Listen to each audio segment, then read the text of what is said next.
Hello, everyone. I am Storyteller. Thank you for visiting this peaceful place. I know you are looking for something soothing to help you fall asleep, and I am here to accompany you. If you enjoy, please give me a like and subscribe, and let me know where you are from. Thank you, returning Marie.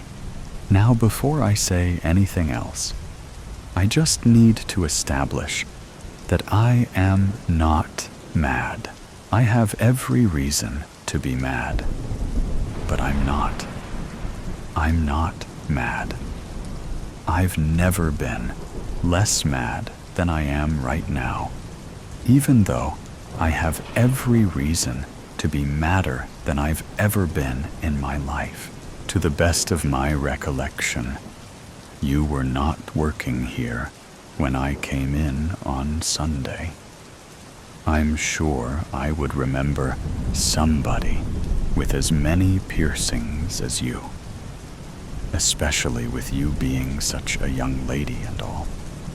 I'm sure I would have made some sort of comment about how you don't have a wedding ring on your finger.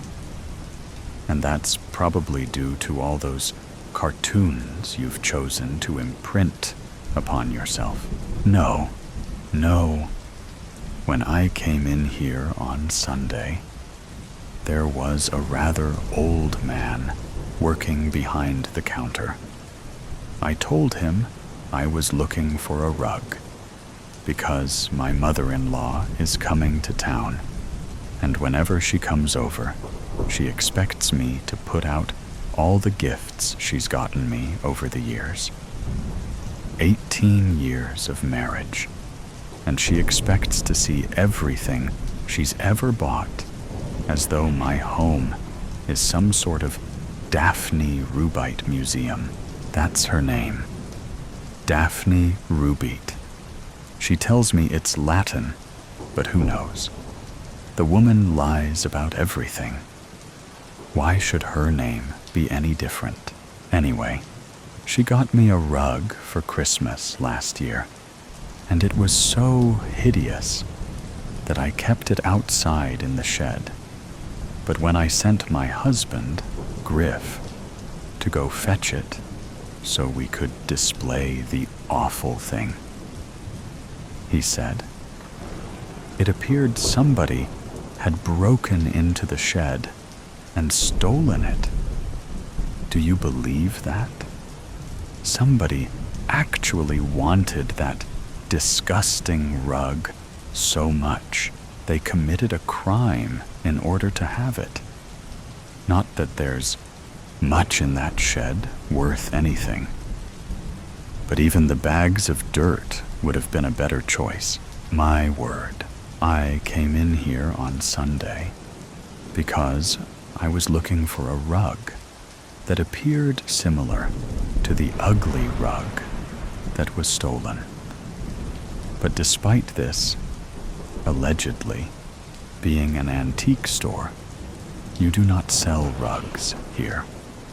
I believe I filed a formal complaint in that little suggestion box you have at the front, but I haven't heard any response yet. We can circle back to that later.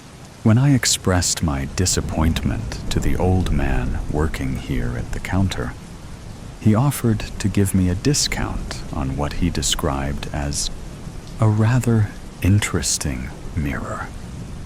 He went into the back of the store and came back with the item. I found it to be a bit too ornate for my taste. It was imitation gold, and the glass had several scratches on it. I told the old man that a discount would not suffice for a damaged object, but that I would accept it as a gift from the store, since I found it so unprofessional of him not to offer unattractive rugs. He took a moment, looked at the mirror, and then agreed to give it to me, gratis. The old man did not put up much of a fight, and I suppose I should have taken that as a sign that something was amiss. When I got the mirror home, I had absolutely no desire to ever look at it again. The only reason I took it was because I never turned down a deal, and there is no better deal than free. I decided to deposit it in my daughter's room. Riva is 15, and as such, she believes she has impeccable taste, when in fact, she has no taste whatsoever. She was quite stunned when I showed her the mirror. It's unusual for me to give her gifts, even on her birthday, when I usually donate money to a charity in her name. She took to the mirror immediately, and Griff did his best to hang it in her room, without putting holes in every wall. Finally, he managed to erect it by her closet, and then we all went about our day in preparation for the arrival of Queen Daphne. Almost immediately, things began to go wrong. I noticed that suddenly all the photographs around the house had been altered. I had no idea how it was happening, but the heads of everyone in the photos were gone. Simply gone. I thought it might be some sort of prank, but neither my husband nor my daughter are all that funny. When I mentioned the occurrence at dinner that night, Riva confessed to me that she believed her mirror was haunted. Not just haunted, mind you, but haunted by the ghost of Marie Antoinette. I would have chalked the whole thing up to a teenager's imagination. But my daughter is the least imaginative person you've ever met in your life. Deciding to investigate myself, I marched straight up to her room and planted myself in front of that mirror. Sure enough, after only a moment or two, there she was, Reina de France, herself. She had her head, but there was a minor scar around her neck, and she was holding the most adorable little dog. My French is spotty, since I haven't spoken it since college, when I spent a semester abroad in Paris, smoking cigarettes and ordering hamburgers at French cafes. I managed to work out that the mirror given to me was once owned by Marie's great-great-granddaughter, and she had taken up residence in it since she found heaven to be rather dull.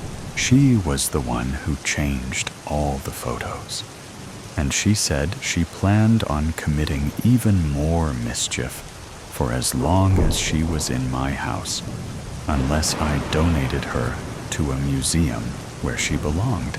Well, if that stuck-up monarch thought I was going to relinquish my own property simply to avoid a little poltergeisting, she was sadly mistaken. I told Marie that she was now a guest in my home and would act accordingly, or I would see to it that her mirror was placed in the shed where some petty thieves might abscond with it, the same way they had with the revolting rug my mother-in-law had purchased for me. I was so invested in intimidating a dead Frenchwoman that I didn't even hear the front door open. Daphne had entered our house without knocking, shocker, and came right upstairs to greet Riva, because her granddaughter is the only person she actually cares to see. She arrived just in time to hear me relay to Marie the story of the stolen rug, and she was none too pleased. I turned to see her standing in the doorway, holding the most vile candelabra I've ever laid my eyes on. "Well," she huffed, "would you care to throw this in the shed as well?" Truth be told, that's exactly what I wanted to do with it. Over the next few days, I couldn't tell you who irritated me more, my mother-in-law or the ghost of Marie Antoinette. While Daphne did her standard passive-aggressive commentary on everything from my fashion choices. "A woman your age wearing skirts? How brave." To how I raise my child. Would one birthday gift a year really be that bad? Marie preferred to be a bit more whimsical in her torment. The house was constantly filled with smoke, for no reason at all. It wasn't until I located the source of the smoke that I realized our oven was on high and there was a cake burning inside of it. It might be true that she never actually uttered the phrase about letting servants have their pastry, but that's no reason to waste perfectly good food. I have no idea how she even put the cakes together in the first place, since we normally order takeout and keep absolutely nothing in our pantries. Another tidbit Daphne likes to use against me when she visits. "No sugar," she'll squawk. What kind of a household has no sugar? A skinny household. That's what I feel like saying, but I never do. If I hadn't known better, I would have thought the two of them were conspiring against me in my own home. Daphne blamed Marie when all my skincare products were suddenly smeared all over the bathroom walls. But I can't believe anyone that rich would willfully waste La Mer. Marie was definitely responsible for what was going on with Riva. However, my daughter suddenly began acting out. She was shouting about bourgeoisie and escargot and something about a pot de chambre. It took me a day or so, but then I understood that Marie was trying to possess the girl in order to have an even more effective way of terrorizing everyone in the household. Griff was no help at all during all of this, by the way. He loves the History Channel, so for him, this was all wildly entertaining. It wasn't until Riva began taking 5 baths a day and demanding that I feed her bonbons that I decided enough was enough. My plan was to take the mirror out to the shed and smash it into 1,000 pieces. But I remember seeing an old horror film where destroying the haunted item caused the specter to permanently embed itself in the home. The last thing I needed was my daughter walking around like royalty until leaving for whatever community college we'd be sending her off to. I waited until earlier today, when Daphne and Riva were sitting on the couch with a cheese plate watching Les Miserables. And then I tore up to Riva's room and grabbed the mirror. I had to be careful coming down the stairs with it.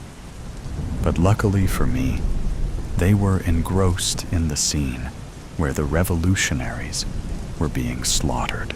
"Brilliant," I heard Marie exclaim in French. "I just love a good comedy."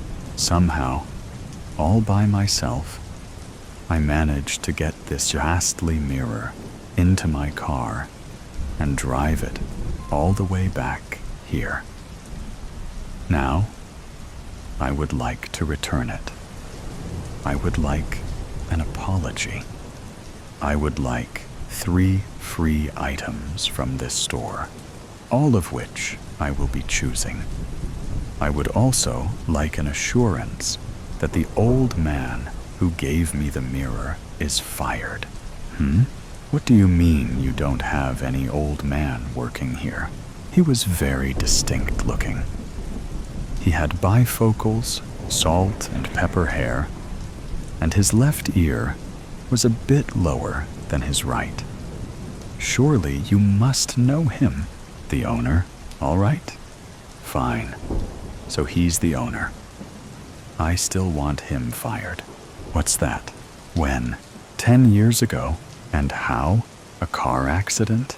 My. Well, that's what I get for not asking for a receipt. Guilty party. 2.5 hours after touching down in Innsbruck and boarding the SUV that waited to greet her, Amelia Carver's overnight expedition came to an end at a squat, crumbling structure in the rugged terrain of Samonatal Valley, from Dublin to Austria to Liechtenstein, from 12 a.m. to 6, from civilization to desolation, and she still didn't know if it was worth it. Looking at the building, little more than an abandoned mound of concrete, it was difficult to see how it could be. She hadn't accomplished anything of note since last year. She wasn't expecting to receive any awards. There were no contemporaries she still wanted to meet, and even if, by some chance, she was to be acknowledged for her endeavors, she had no desire to receive a tacky statue. Not that it mattered. She was contracted to be here, so she was. At least this year promised to be different, since Bertram was introducing something new, and she'd made her own assumptions about what that meant. A special guest, an unexpected attendee, one that would be worth turning up for, if it was him. So now, you're not gonna throw me a bone?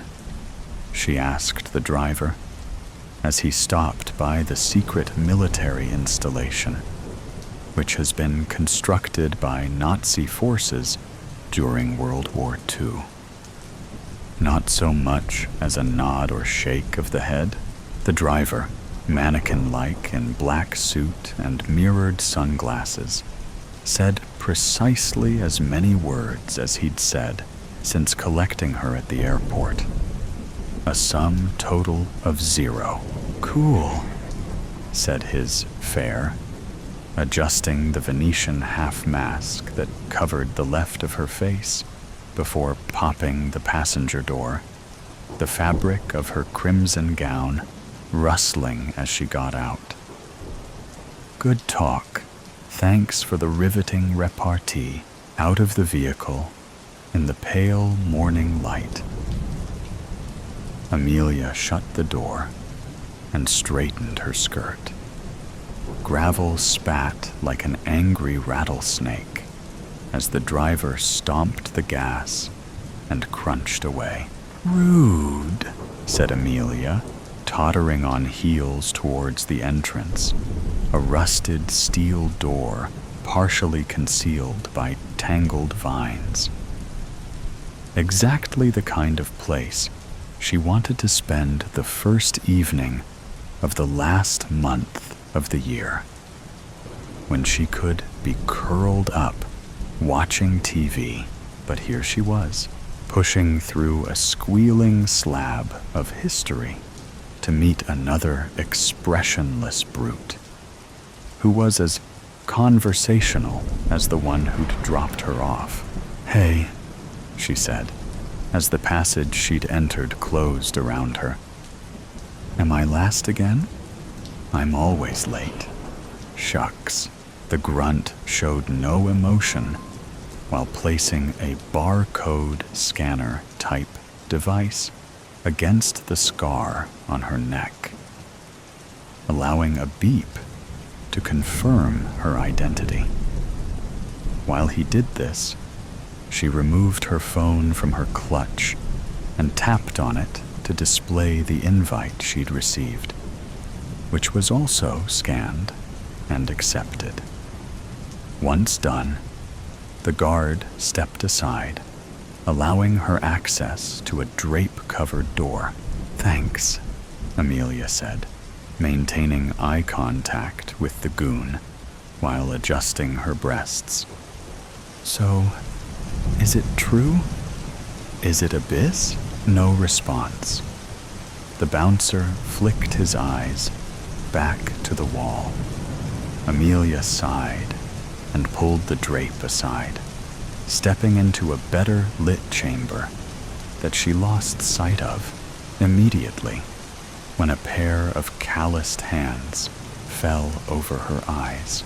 "Guess who?" came a gravelly voice, laced with playful menace. Amelia peeled the hands away and turned to face their owner. A beast of a man wearing jeans, a white cotton waistcoat, and a wolf's head mask. Blue eyes stared from its sockets, his lips curled up within its maw. Wolf Claw, always a pleasure. Of all the associates she'd met since joining the network, Wolf Claw was the one she liked most. He had a sense of humor to go with his violent nature and was capable of faking social niceties. "Carver," he greeted. "Thought it was you I heard coming in behind me, looking pasty as ever. Still not getting any sun? Still got the same machete?" Amelia asked, peering over his shoulder at the curved weapon strapped to his back. "Thought it might have broke from overuse. Heard it's taken 30 heads this year. Not jealous. Old Betsy's stronger than she looks."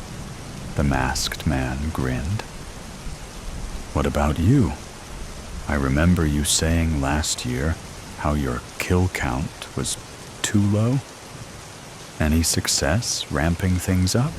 "In Ireland, not as much as I'd like," she said, rolling her visible eye, the taped-up hole of her masquerade mask concealing the empty socket of the other.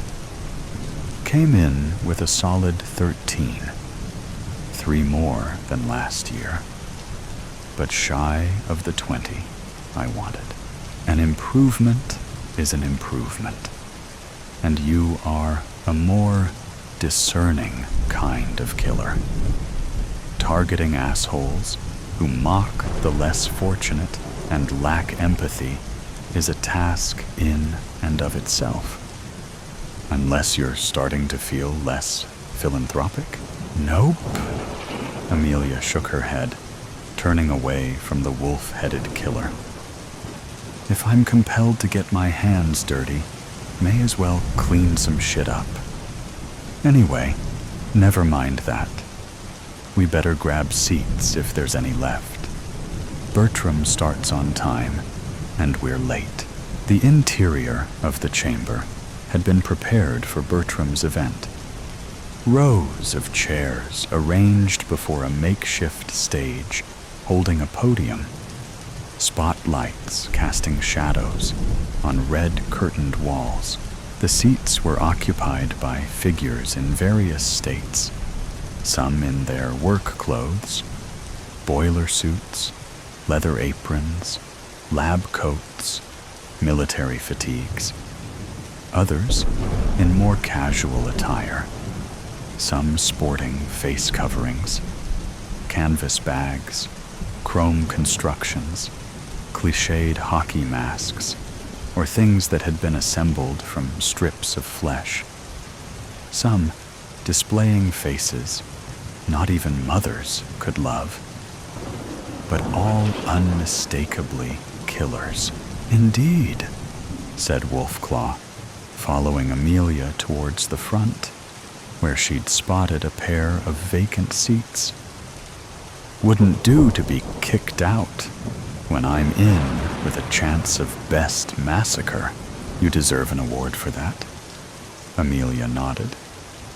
"Speaking of awards, I guess you heard about the new one?" Wolfclaw said, turning into the front row behind her. "Lifetime Achievement Award. Arguably long overdue for a ceremony that honors psycho killers. Half-fuckers are near immortal. The question is, who's the inaugural recipient?" Amelia finished, nodding at the motley crew of weird and wonderful murderers she passed as she made her way to a seat. "You know what they've been saying on Instagram?" "Well, it's got to be Abyss," Wolfclaw said, taking a seat alongside her. "How many times did he win Killer of the Year? 12? Does anyone have a better record? Not only that. Best dismemberment, most depraved violation, goriest cut. You name it, he got it. Every year for a decade, until he vanished. He's the GOAT. Would be an insult to give it to anyone else. The question is he alive? All the rumors that circulate about him being locked away by the government, retiring to live as a lumberjack, being turned into mince by a final girl. Fuck, Wolfclaw gasped as she organized her dress on her chair. "I know, the ultimate humiliation for serial slashers." "Not that," Wolfclaw interrupted, touching her arm. "That." Amelia followed his gaze to the left of the stage, where 3 men stood partially obscured behind curtains. 2 of Bertram's goons, and him, clad in an oil-stained pair of overalls, feet stuffed into boots that were coming apart, head concealed by a latex S&M hood, replete with zips, straps, and buckles. The 7-foot-tall, hulking form was unmistakably Abyss. The shifting, awkward posture, the way his arms flexed, the movement of his head, glitching like stop-motion animation. She'd only seen videos, but she knew it was him. Wolfclaw was squinting behind his mask as he studied the granddaddy of killers. "He's bulkier than I expected, taller. But look how they're restraining him. Is that a neck manacle connected to prods?" Amelia had noticed this too. But before she could consider it, the lights dimmed and the piped music came to a halt. A hush fell over the crowd, and all eyes went to the stage as the curtain on the right was thrown back, allowing a bearded man in a suit to stride out, beckoning applause, which he got in buckets from all, because this was their benefactor, Bertram Belasco, long-serving head of the serial killer network.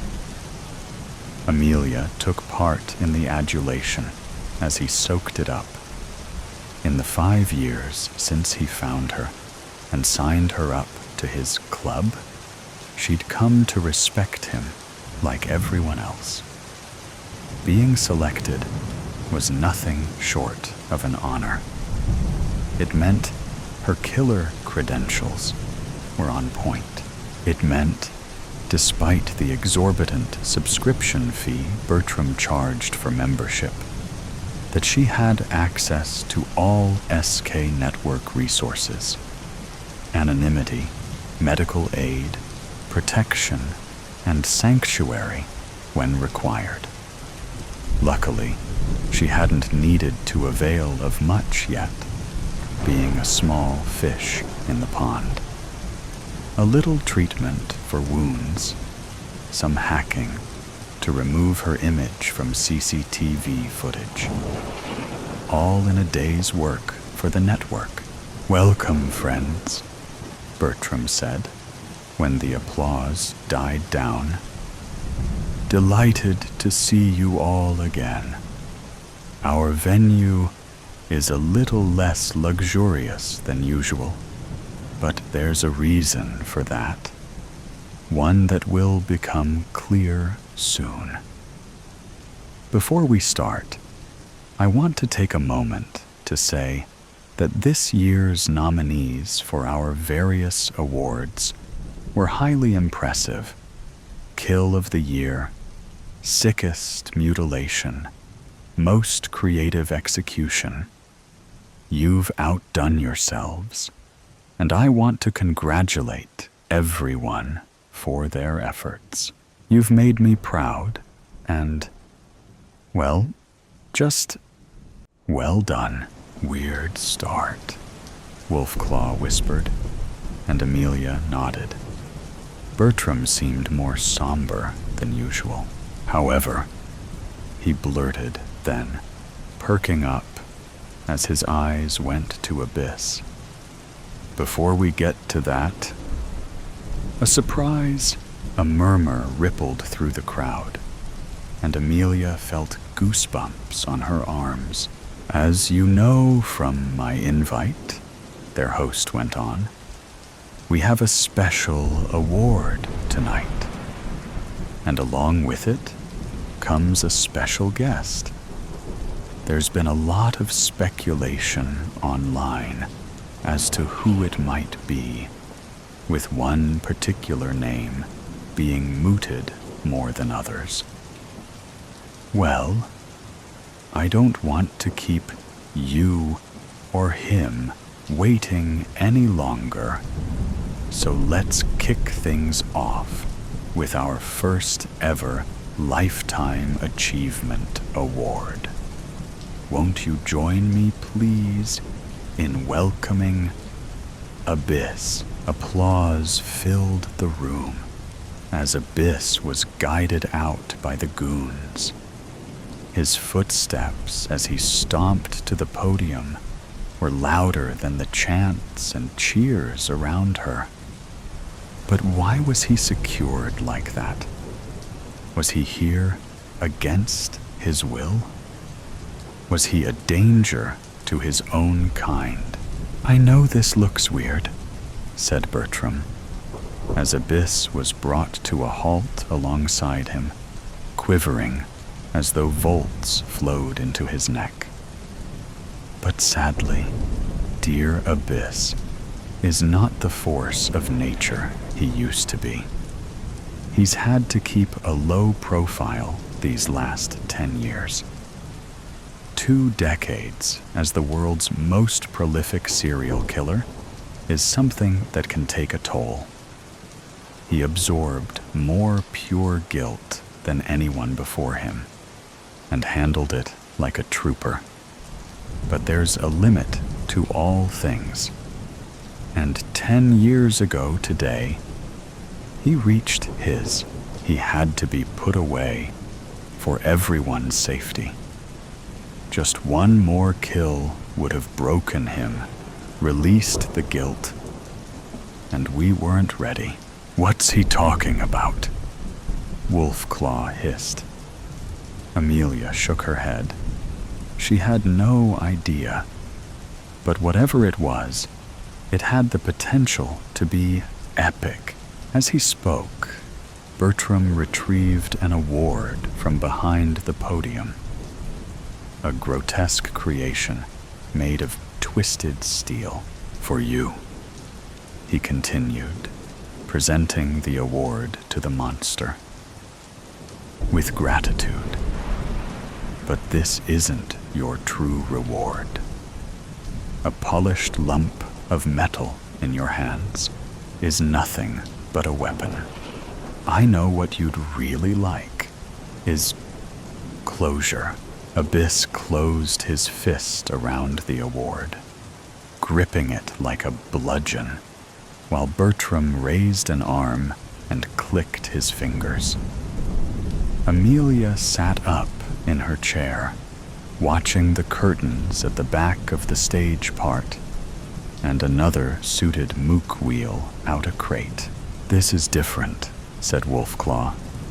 "What's the old boy up to? Does everyone remember Diamond Lagoon, 1995? Abyss's most infamous rampage. He took out an entire settlement in one night. An incredible feat of savagery. 67 residents, 66 victims, because one slipped through the net. A plucky young girl. Don't you hate them? We've all been frustrated by one of those. For Abyss, though, in a 20-year reign of terror, she was the only one who ever got away. The only blemish in an otherwise spotless career. And guess what? Bertram moved to the edge of the stage as his man undid latches on the crate. "We have her here tonight." Gasps in the crowd as the guard opened the box and a disheveled woman fell out, barely getting her hands in front of her before hitting the floor. Her face was lined with age. Her hair was gray. She whimpered where she'd landed by Abyss, whose head was turned down as he watched. "No way," Amelia said, as Bertram and his goons walked off the stage. "Are we going to see a live kill?" "You're free, Abyss," Bertram called as he slipped through the curtains. "Let it go." The crowd had gotten to their feet, and Amelia joined them, all eyes on the scene, keen to see what would happen next. And what happened next was like watching a movie sped up. 2x, Abyss threw his head back and howled. The woman screamed up at his hood. Abyss drove the trophy into her skull. The onlookers in the crowd cheered and jumped. Amelia's mouth fell open. Wolfclaw whistled. Abyss turned to the crowd and started to shudder. Not from being electrocuted, from something else. What was it Bertram had said? Amelia wondered. One more kill would have broken him, released the guilt. The shuddering turned to convulsions, and Abyss roared. Not now in fury, but in pain. He staggered, his body shaking violently. His head jerked back, and with a sickening crack, it split open, ripping through latex and spilling blood and bone to the floor. 3x. Black mist poured from his mask. Smoky tendrils shot forth, snaking through the air and filling the room. Writhing, maleficent tentacles that multiplied and wriggled like worms before plunging into the heads of those below, squeezing screams from their lungs. Their bodies convulsed and their faces contorted as the guilt from Abyss took control. Amelia watched chaos unfold, beginning with Wolfclaw, who stared wide-eyed in horror from his mask as he took his machete, lifted it to his neck, and sliced through. Hot, scarlet liquid splattered her face as she looked away, her eye falling on the killers behind her, who were turning their weapons on themselves, tearing at flesh, gouging out eyes, ripping their own jaws off in a frenzy. 4X, tendrils of mist withdrew from falling bodies, returned to the hovering mass over Abyss's corpse.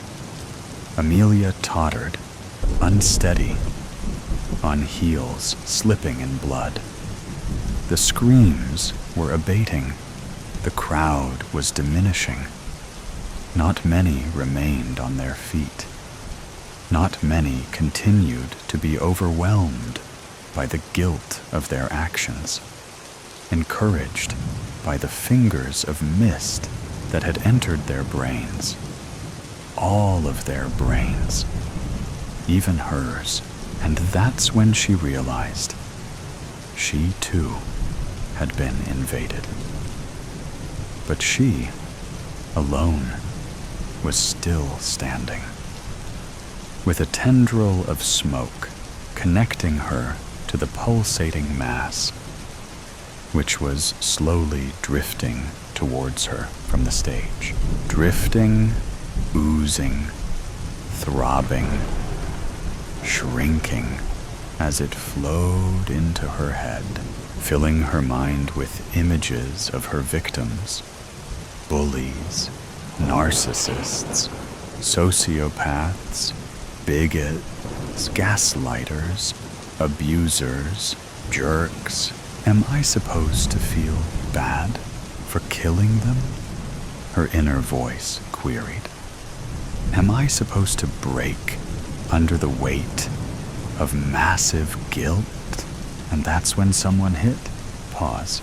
I knew it would be you.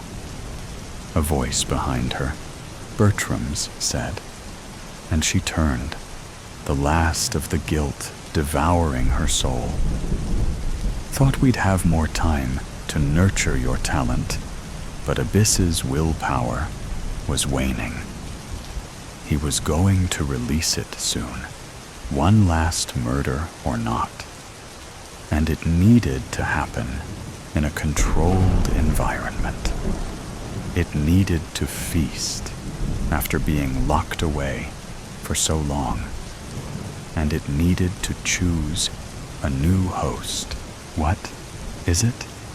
Amelia asked, aware of fresh darkness inside her. A force as old as time, Bertram said, taking her hand. An insatiable force that needs to be fed. But keeping it fed is not easy. And keeping it restrained, even harder. You see what it does when it's not. But it takes a certain kind of person. Abyss was that person before. 30 years he held it, a record.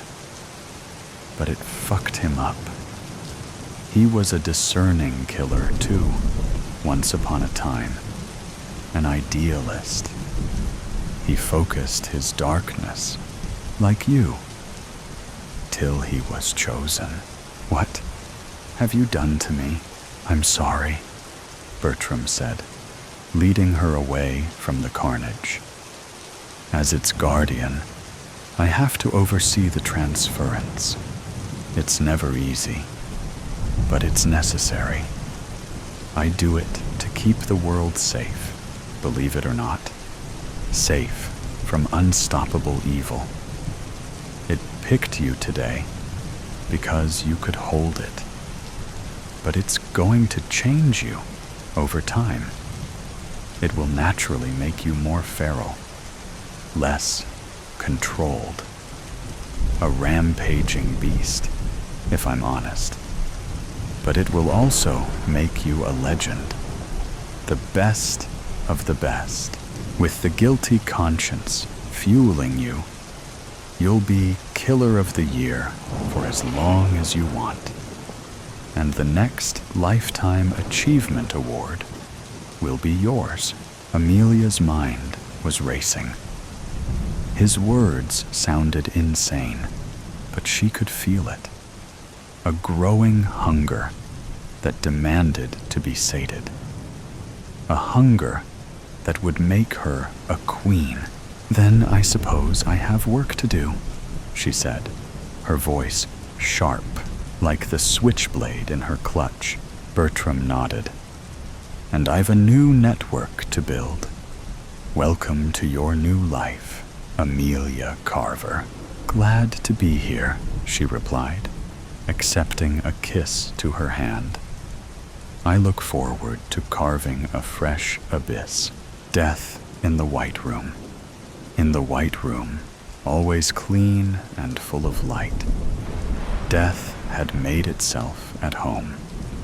It lingered like an unwelcome guest, curling up in the dark recesses behind doors, or lying in wait beneath the bed's shallow. Its ghastly form remained unseen, its wheezing breaths unheard.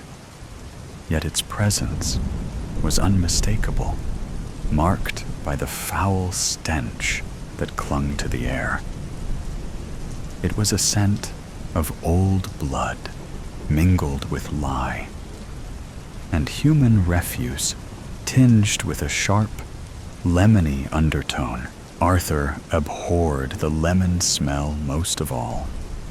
It was a poor parody of the fruit, all the sour and none of the sweet.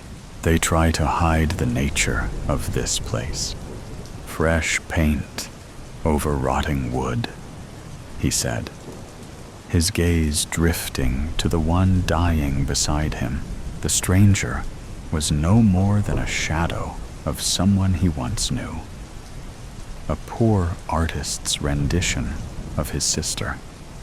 Her skin, once golden and kissed by the sun, had turned pallid, marred with patches of purple.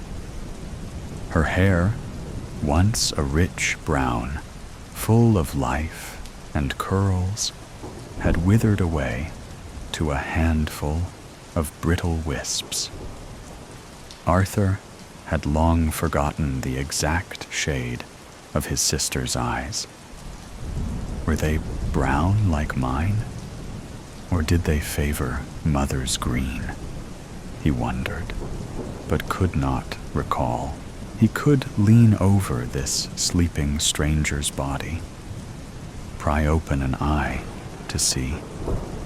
But this was not his sister, as he would often lie to himself. Yet he was older now than when she first became sick. And this lie seemed harder to believe with each passing day. A nurse, the fat one with that little nose, spilled a bedpan in the corridor today, Arthur said, his voice low and bitter. Like flies drawn to shit, they swarmed over it to clean before I could see. But I did. Red. He clutched the cold hand of the stranger. White little flies. I want to pick the wings off them and watch them struggle. I want to... His words faltered as something arrested his speech.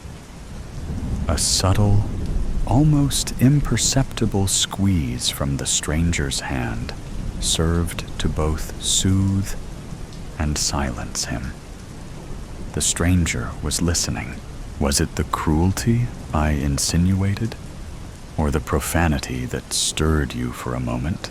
"Stranger," Arthur said, a wicked little smile curving his lips, though his eyes remained wide and wanting. He watched her lids, hoping to see them open, to see her well again. Yet no such miracle could exist. Her eyelids remained heavy, puffy, and bruised.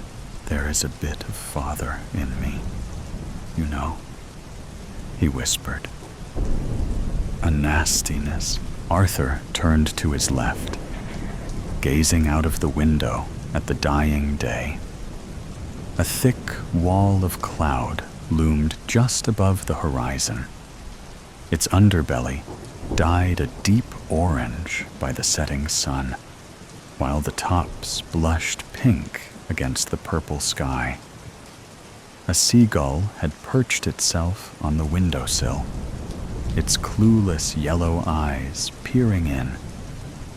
Yet, to Arthur, those eyes seemed mocking. The bird seemed to taunt him in silence. I smell the air, fresh and clean, while you languish on your sister's slow death. With a sudden, powerful flap of its wings, the seagull took off. A small down feather drifted in, slipping through a crack in the window, landing softly by Arthur's feet. He bent down to pick it up, but even that slight disturbance of air sent it skittering away, disappearing into the shadows beneath the bed. It was dark under the bed, where the shadows coiled thick and heavy. Death slumbered there, a patient snake nestled in the tall grass, awaiting an unsuspecting foot to wander too close. Arthur felt the bite, the venom coursing through his veins, carried by the flow of his blood. Sleep claimed him soon after, and not a peaceful dream was had that night. The stranger sat perched on the window stool, fingers gently pawing at the glass, as if yearning to escape. Their white gown, soft and delicate, was adorned with 1,000 downy feathers. The moon outside shone as brightly as the midday sun, bathing the world in a clean, silver light. When the stranger turned to face Arthur, familiarity struck. His sister looked at him with knowing yellow eyes and a petulant pout on her full lips. "You should open the window," she said, her voice hollow. Arthur cleared his throat, his voice strained. "Your feathers are too small. They won't catch the wind. You would fall like a chick too eager to leave the nest." She offered a wan, knowing smile. "These aren't my wings, silly. My wings are there," she said, gesturing towards the darkness beneath the bed. Tucked away in the shadow, you try so hard to ignore. Despite the smell I know your nose catches, would you abandon me? Ride the clouds with death and mocking seabirds, while I remain tethered to the earth with Father. Bang, bang, the sound tore through the night, rattling the very bones of the world. The moon fled, hiding behind a curtain of dark clouds. The door at the far end of the room shuddered on its rusted hinges, each violent shake loosening it further. The wood was aged and sodden, swollen with damp that wept from the splintered cracks, leaking a slow, miserable drip. Bang! Again, the assault resumed. A fist of stone, a voice of thunder on the other side. The clouds had deepened to a menacing red, pouring rain and spitting lightning. Thunder rumbled across the land, shaking the earth and rattling the windows in their frames. "I cannot be your shelter any longer," she whispered, her voice frail and sickly. "I will breathe my last, and the storm will hunt you down.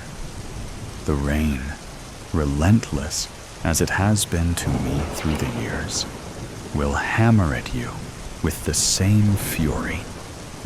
See the shadow, and together we shall fly." "I am afraid," Arthur said. The stranger took Arthur's hand in hers as he drew near. "This is what a sister's hand is for," she said softly. "To hold and be free of fear." It was day, a bright blue day, with a sky unmarred by clouds, white or gray. The window stood wide open, allowing the fragrance of rain-kissed grass to drift in.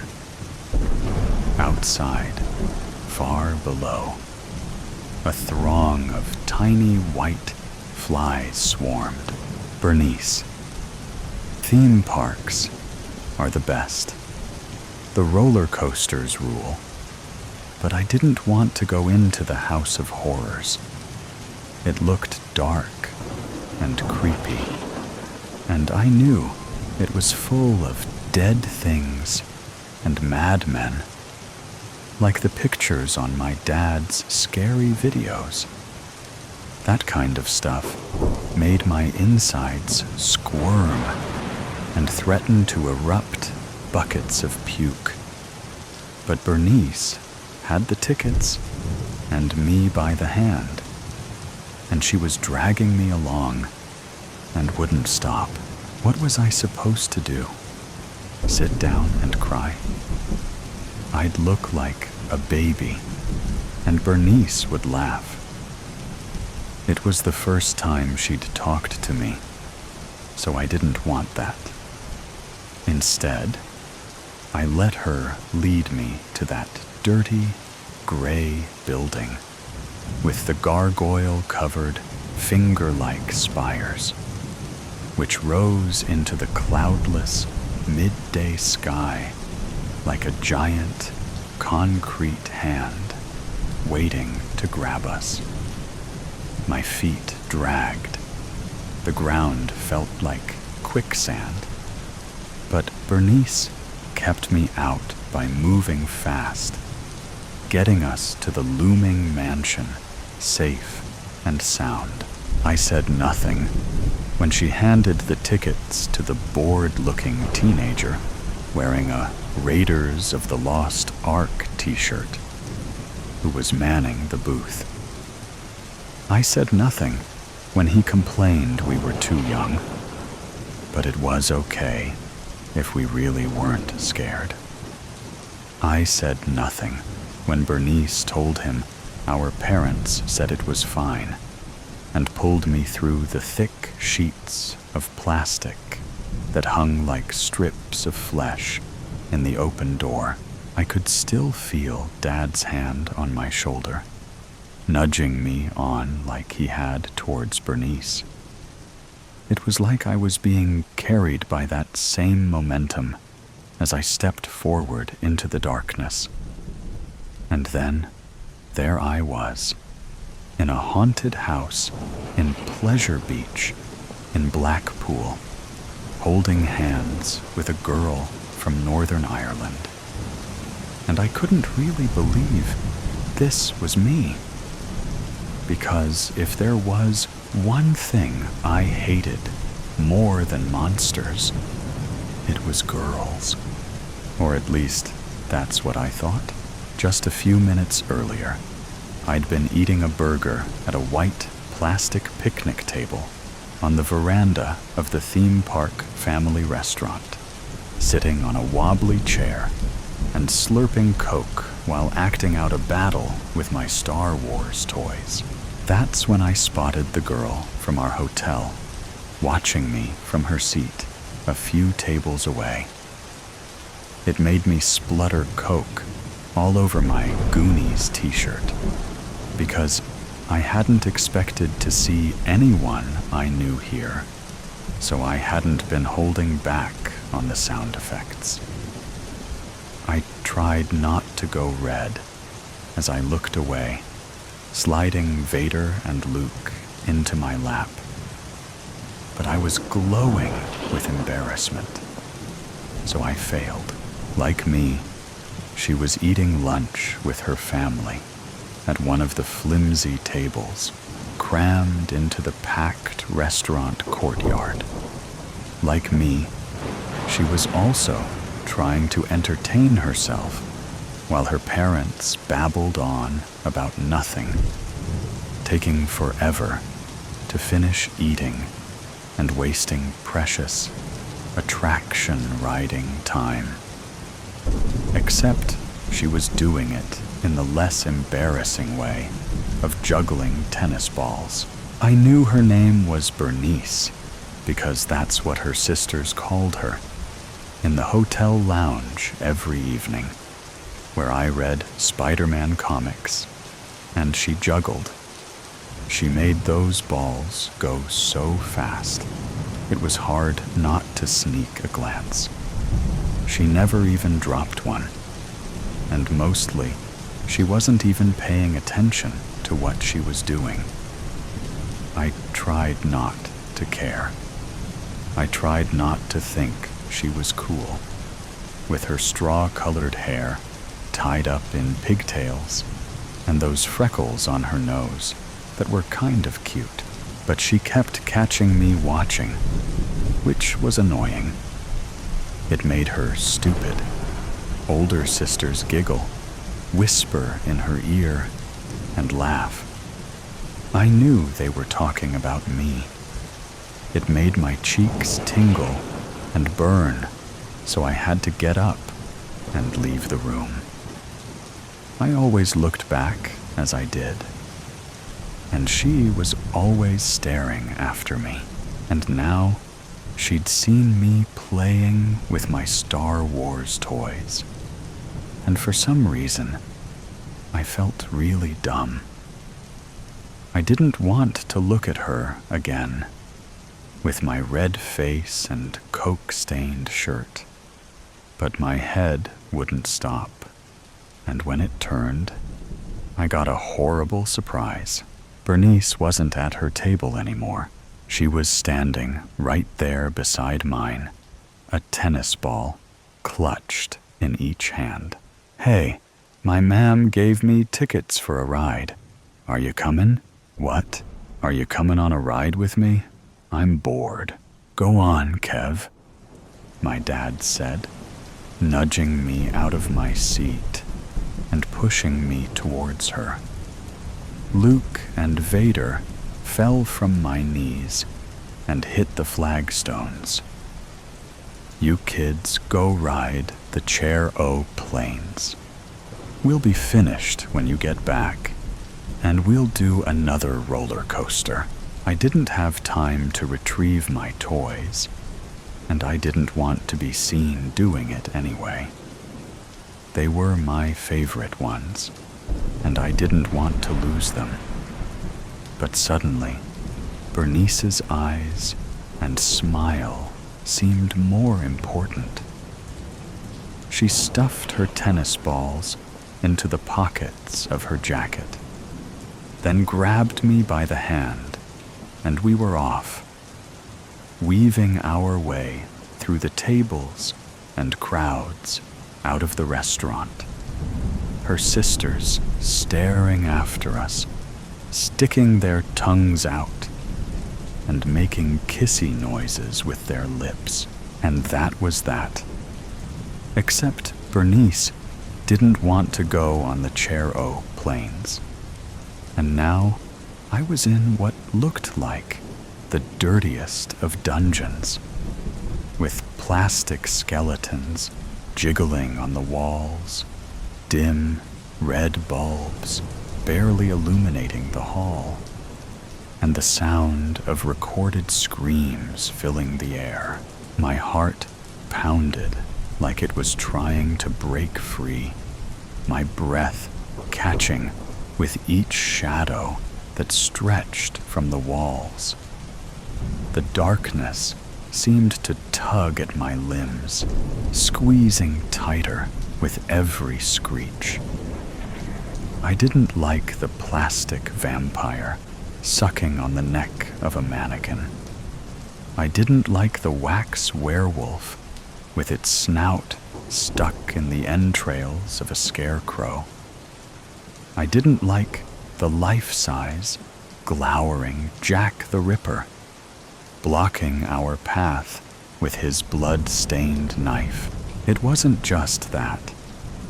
The whole place stank of mothballs and mold, a damp smell that reminded me of Gran's house when we'd gone to clear it out after she died. That same scent of damp or death. I wasn't sure which had stuck with me after just an hour in her house a year before. And it was back now, stronger than ever. And the air didn't just smell bad. It felt bad, like a horrible weight pressing down on me, squeezing the oxygen from my lungs, like Vader using the Force to crush a throat. I hated it, every bit, but Bernice loved it all. She squealed in delight at every discovery, pulling me through the halls at breakneck speed, barely pausing at each horrific sight before barreling us on to the next one, which was good in a way, as I didn't want to be there longer than necessary, but bad in another way, because I'd barely recovered from one scare before another leapt out. Frankenstein's monster staring wide-eyed on a table, blood-chilling. A trio of witches at a smoking cauldron full of bones, nerve-wracking. A pack of rabid dogs with drooling teeth, terrifying. And let's not talk about the clown. I tried not to show I was afraid. I mimicked her shoulders bobbing and her arms swinging when she laughed and joked around, and agreed the scary things were really cool. When she playfully pushed me towards the creature from the Black Lagoon, I made sure my intended yelp came out a giggle. When she said, grabbed my hand, and told me she was scared of Norman Bates, I bravely tightened my grip and said it was fine. I was glad it was dark, because that meant she couldn't see the expressions on my face, or how my eyes were squinting most of the time.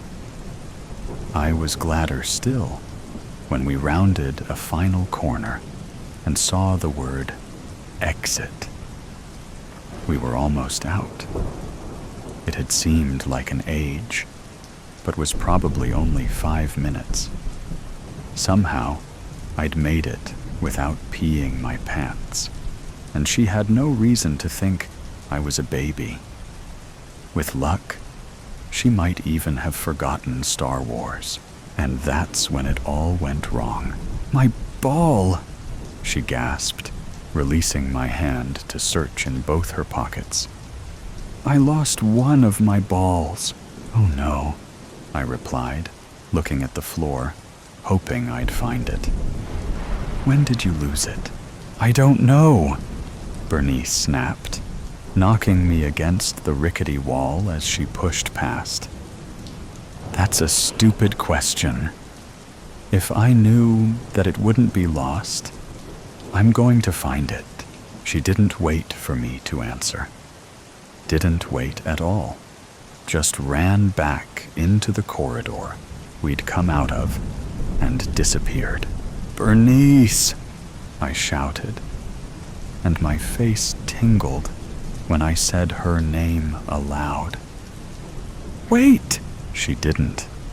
I stared at the corner she'd turned, hoping to hear her call back, listening for a trace of her, even her footsteps.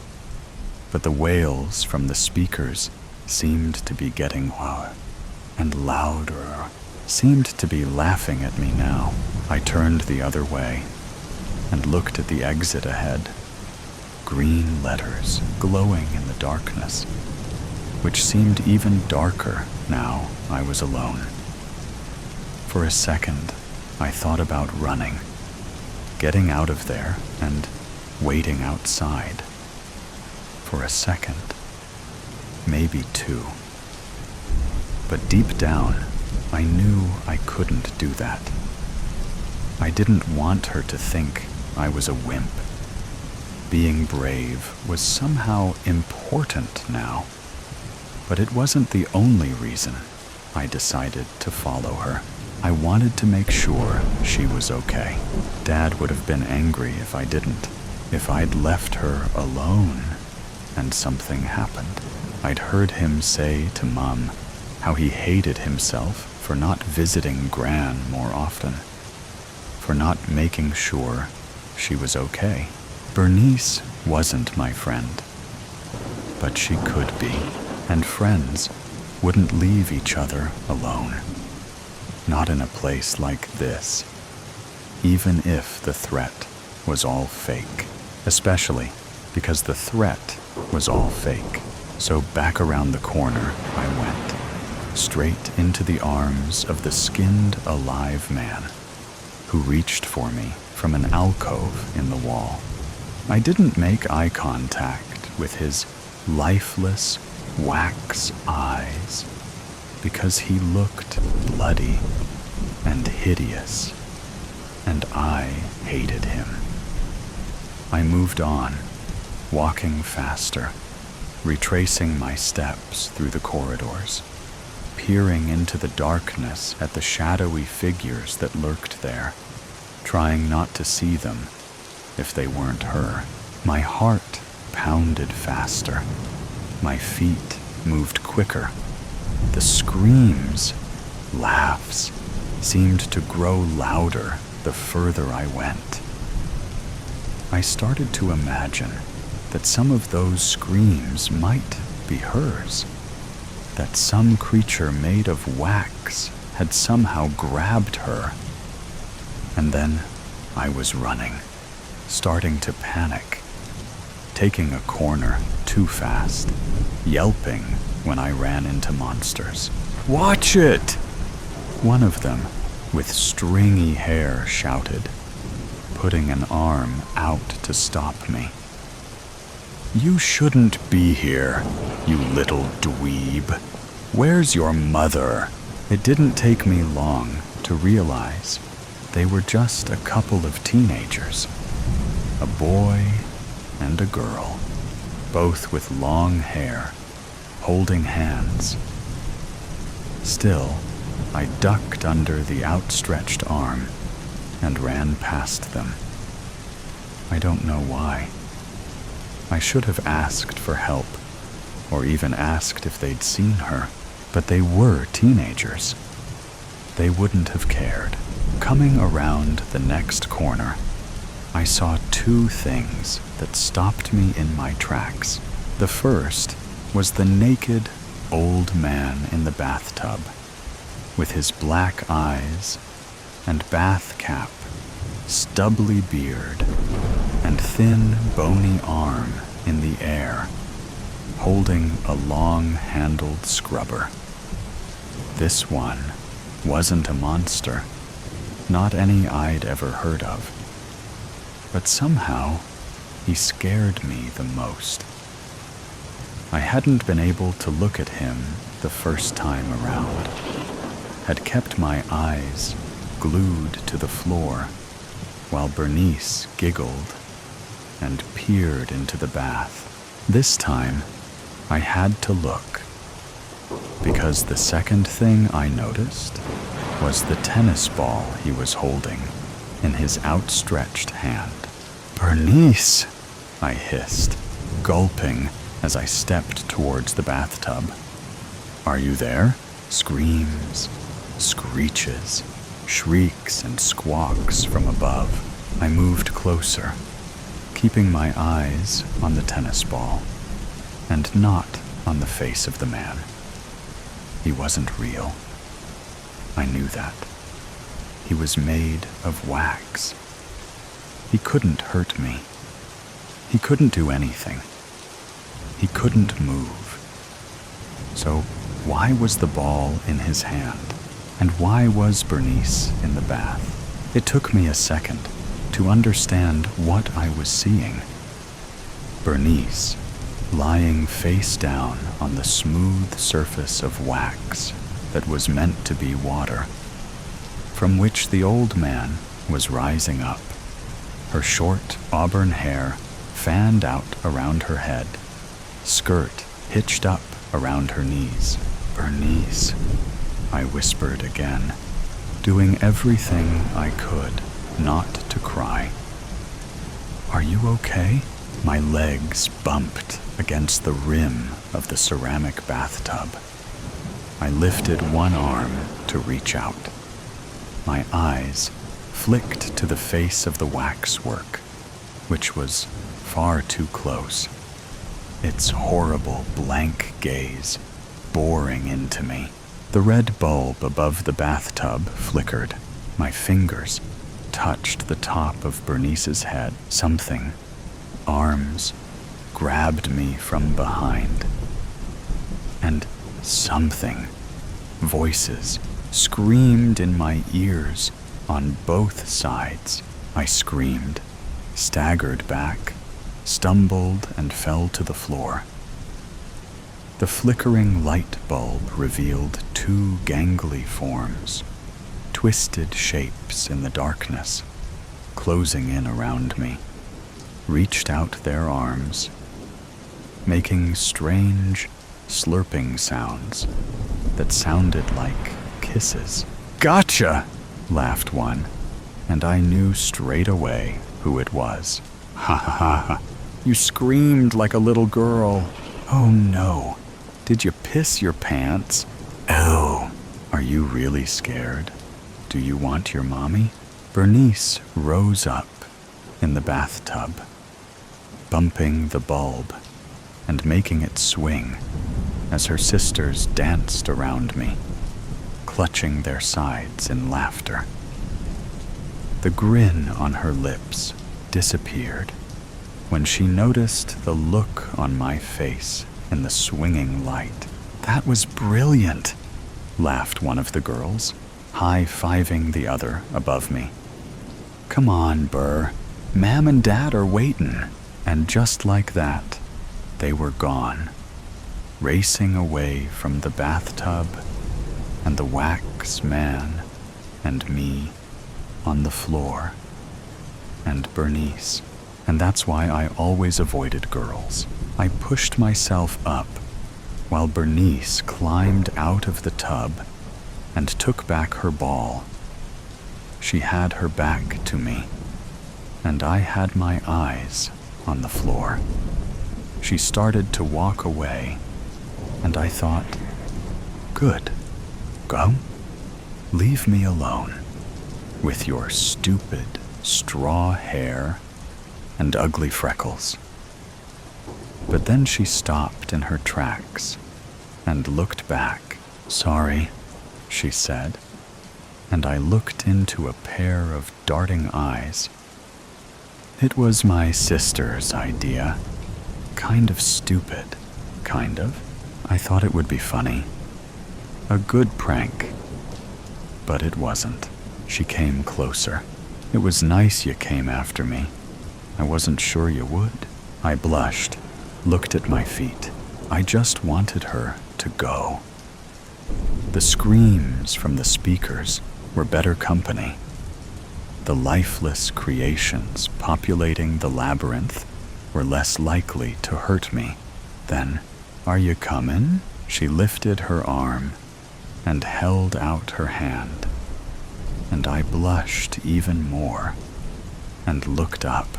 "We came in together. You're not gonna let me walk out on my own, are ya?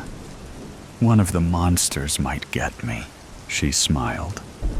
A small smile, apologetic. She was being friendly for real, and I liked it. I mirrored her smile and felt a flutter in my chest, something strange that made a lump catch in my throat. I had to swallow hard to get rid of it. "At least you have those tennis balls to throw, if it does." "Yeah, they make great weapons. Not as good as lightsabers, but here." She handed the one she was holding to me and took the other one out of her pocket. I thought of Luke and Vader on the ground back at the restaurant and wondered if they'd still be there when I got back. Mum and Dad definitely wouldn't have seen them. Any other time, the fear of losing them would have stabbed arrows of dread into my heart and had me racing back in a panic. But I didn't seem too bothered by it now. When Bernice offered her hand again, I took it. And then we were walking back the way we'd come, through the monsters and the noise towards the exit. The wailing house of horrors, with its hallways full of scares, closed in around us. But as we walked hand in hand through the corridors, past eerie figures, and through screams that now seemed to be quieter, I wasn't really afraid anymore. With Bernice by my side, it was like we were off on an adventure, like the Goonies in their subterranean caves. And even if our caves did house monsters, I realized they weren't so scary, and neither were girls. "Hello, Mary. Dear Mary, the doctors are asking me to write notes. Notes to people, to say thank you for things. And you are obviously my first choice. Thank you for teaching me how to fold origami." In every fold of the paper, I found immense comfort. I do it now that the doctor said I am stable. They forced some food down my throat and told me a bunch of lies. Now I fold origami and argue with doctors. Not a very interesting life. I wish they would let me talk to you. Aubrey. September 19th. Mary, the doctors are pushing for more notes. They say it will help me through past trauma or something. I tune them out when they talk sappy to me. But here I am, trying to get them off my back. Today, I would like to thank you for all the cookies I got when I escaped my house and came to yours. I have a very distinct memory of them. They had a hint of hazelnut in them, rich and fluffy, but they always left my brain fuzzy, making it hard to focus or really think much. Everything seemed so much easier after eating those cookies. I didn't feel a need to argue, to prove my point. I felt so much better. Normally, I wouldn't like to feel so impressionable, but it was strangely soothing then. Aubrey, September 22nd. Hello again. You wouldn't believe the fuss the doctors are making, Mary. They're quite upset I'm writing to you. Did you know they still believe the kidnapping story? I keep telling them you didn't have anything to do with my disappearance. Anyway, I've decided to continue this ritual of sending you letters. The doctors say I don't have to, but it's strangely liberating. So I think I'll thank you for the time we spent together. Everyone keeps saying that you were cruel, that you locked me up, but I distinctly remember you giving me a nice bed, food, and water. You talked to me. You understood my mind. When I woke up screaming, you wouldn't assume things. You didn't rush over and treat me like there was something wrong with me. You didn't tell me that it wasn't real or try to reassure me. You simply smiled at me. It was refreshing. When I told you about how beautiful fire was, when it stretched its long fingers, curling around a finger, nobody understood me like you did. So thank you for that, I guess. Aubrey. September 26th. Hi, Mary. I had a memory come back to me today. Do you remember the time that I snuck into your house? It was sometime in mid-winter. It was snowing, and I told you that I had never gotten to try hot chocolate, so you wanted to help me make it. You got out chocolate bars. You said that you had made it all by hand. I only remember that because I had asked why the chocolate tasted different. But that's beside the point. You gave me a knife. I was only 11 at the time, and I hadn't been given many opportunities with it, and I cut myself. This was when we had just started meeting. Instead of crying, I just looked at the blood. Then I asked why it did that, and why my finger stung. You just looked at me and told me that it was blood, and explained the human body. Nobody treated me as intelligent due to my many abnormal behaviors.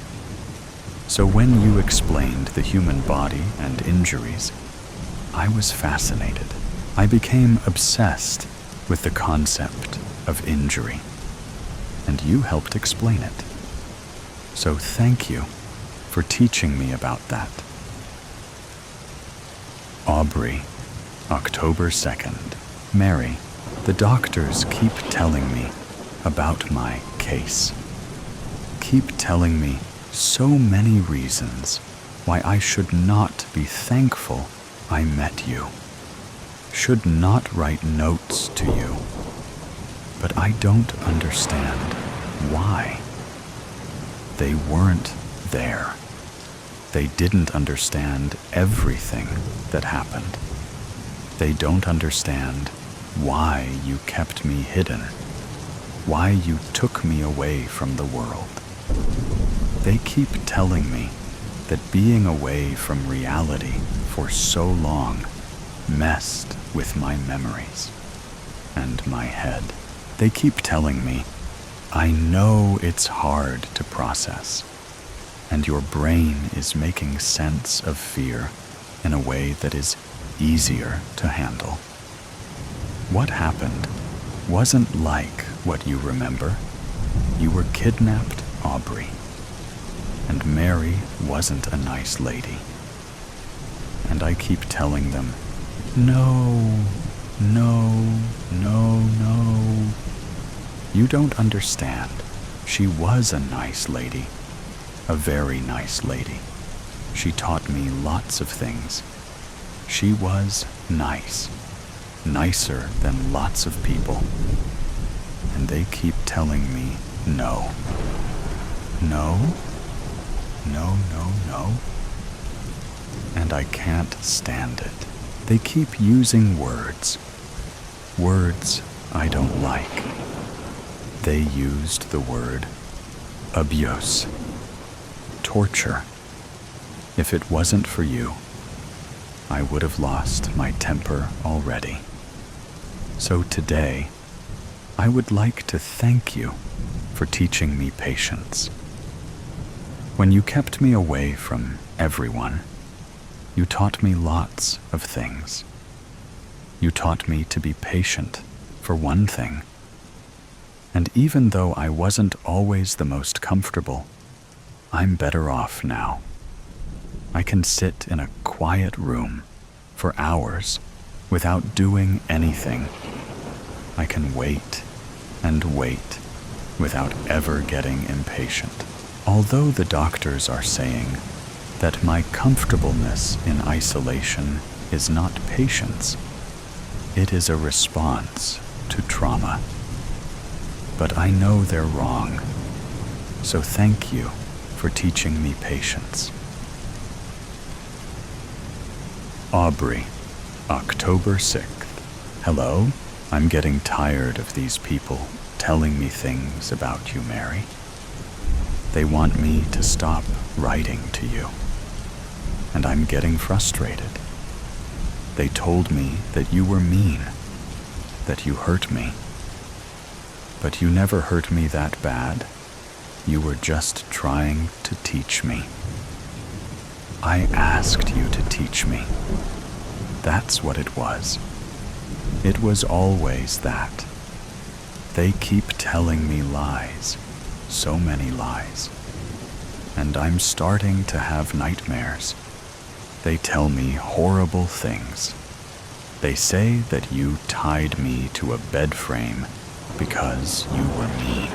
And I keep telling them to stop lying because I'm getting nightmares and fake memories. I had one specific nightmare that I remember. I was bleeding badly, and you kept saying the same thing. You spilled a drop, and you said it meanly, but I can't remember that. When I woke up, I thought I did, but it can't be real. Because you were nice. I'm positive. And the doctors won't listen. And it's all so frustrating. Because they told me that you were cruel. And now I have nightmares. I read about my case online. What they're saying you did to me is awful. I got nightmares. They're incredibly vivid. Now, before I lost all my sanity, I took up an old hobby. Knitting. This is another thing you taught me to do. Even though my mother is claiming to be the one who has taught me, I know it was you. I'm not allowed to keep anything I knit. And I can't knit unless somebody in a room watches me. They think I am going to try to kill myself. Not that I can blame them. I have violent tendencies. They also say that I have masochism. They say I enjoy pain. It's not something I considered before. I was always fascinated by the idea of it. I was never afraid of experiencing it. But regardless, knitting has been wonderful. Thank you for teaching me to knit. It's one of the only things that I enjoy. That and origami, of course. Anyway, I probably won't get to write to you much more. I barely manage to write these notes. It won't be long before the pity wears off. and I can't cry my way into a new piece of paper. Aubrey, October 8th. Mary, Mary, Mary, Mary, Mary. I like your name. M-A-R-Y.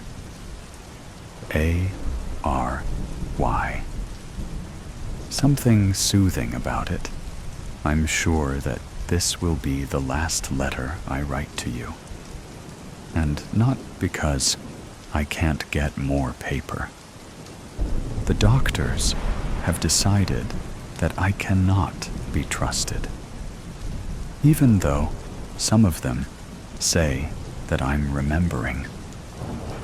I'm not. It's just fake memories. Nightmares induced by the horror stories they told me. The lies. Lies. Lies. Lies. So many lies. They think I've gone crazy. They didn't say that exactly.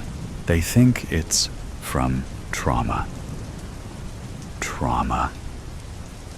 They use that word so much. They are moving me to a psychiatric ward. I've been in a normal hospital. They were monitoring my health. Now, they've decided that I am dangerous to myself or others.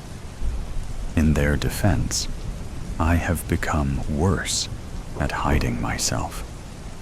I lash out easier, but it's oddly liberating to be able to lash out, to get angry, to let the little voice in the back of my head, the one that wants chaos, the one that wants to watch the effect of pain on someone's face.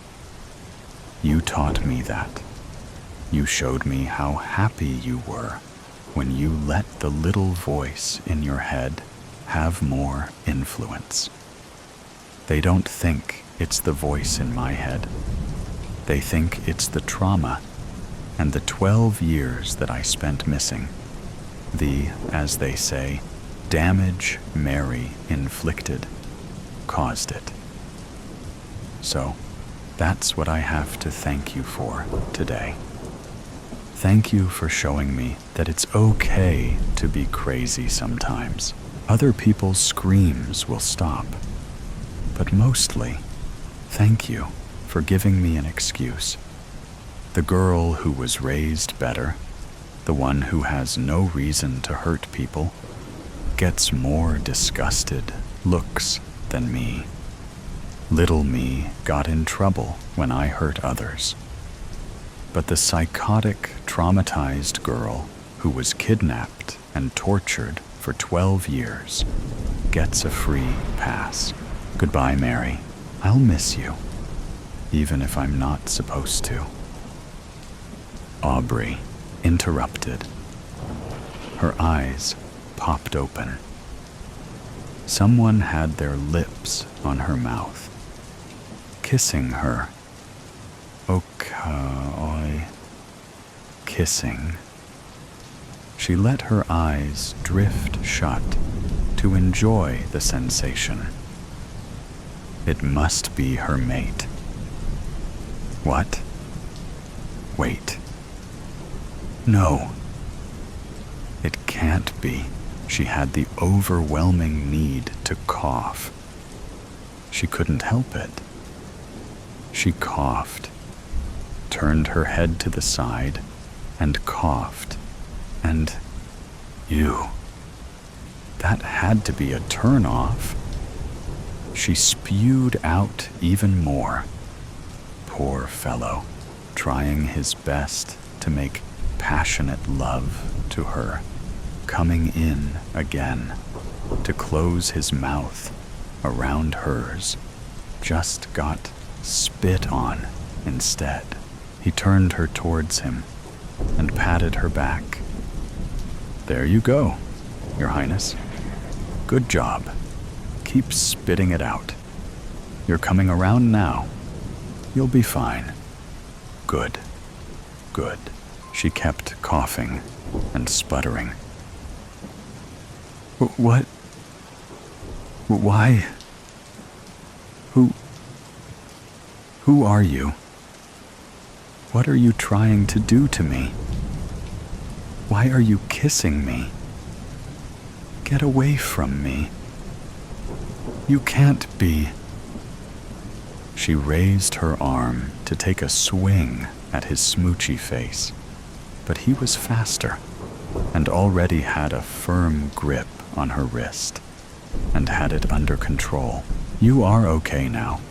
Take some deep breaths. I am trying to save your life, giving you my own breath. You swallowed an ocean and wasn't breathing. Keep spitting it out. Good. Good. Who are you and why are you out of uni?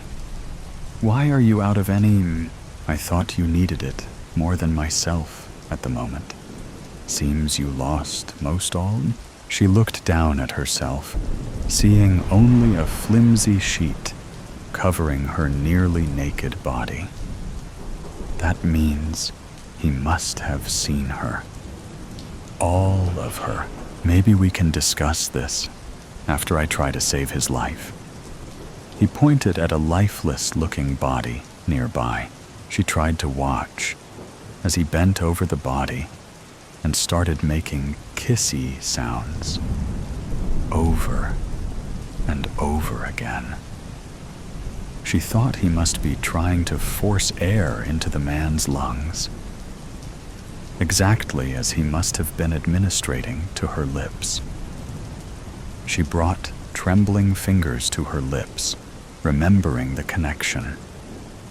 Not unpleasant at all. Life-saving. That was different. She tried to move closer, but pain shot through her, and a whelp of agony escaped her involuntarily. She felt like something was tying her down. His eyes shot towards her. Don't try to move yet, until I can see how bad your injury is. One thing at a time, please, Your Highness. He proceeded with his fruitless task. Think. What happened? Where were they? How did they get here? Was that her lover he was working on? Her mate?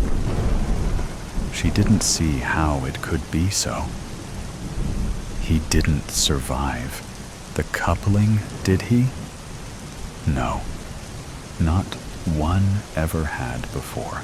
She strained to see whatever she could around where she lay on her back. Everything looked out of context. Something had gone terribly wrong for them to wind up here, wherever this could be. As leader, she was the one who should be leading. But how when she couldn't move? And why couldn't she move? What had happened? How many other survivors were there? Only 3? 2, if the hapless gent didn't start responding soon. Shouldn't he be responding by now? How safe were they laying here? Were there predators lurking nearby? Her breathing quickened. She must conserve her energy. Wait. Just wait for his help. She took some deep breaths, trying to get the pain to subside. And remember. She must remember. Why couldn't she remember? He sidled back to her side. I'm afraid my efforts are to no avail. He was too far gone. I can't bring him back. I am so sorry. Now, if I may, I must attend to your condition. She squeezed her eyes tightly shut. I don't know what to say. Who was he? Do you know? You mean you don't remember? Yes, of course. I knew him well. We were working together, really. What is your position? Why don't I recognize you? You took a mighty fall. You've suffered a blow to the head and other injuries. It is no wonder your memory is fuzzy. Relax and trust me to administer to you how I must, and perhaps it will all come back to you. Don't worry. We will get to know each other very well. He started soothing her head, then moved downward, down toward her swollen abdomen, and kept massaging and what felt like stitching with ever so soft silkiness over the sore spots. It was easing her anxiety, so she let her vision drift upwards. There above was...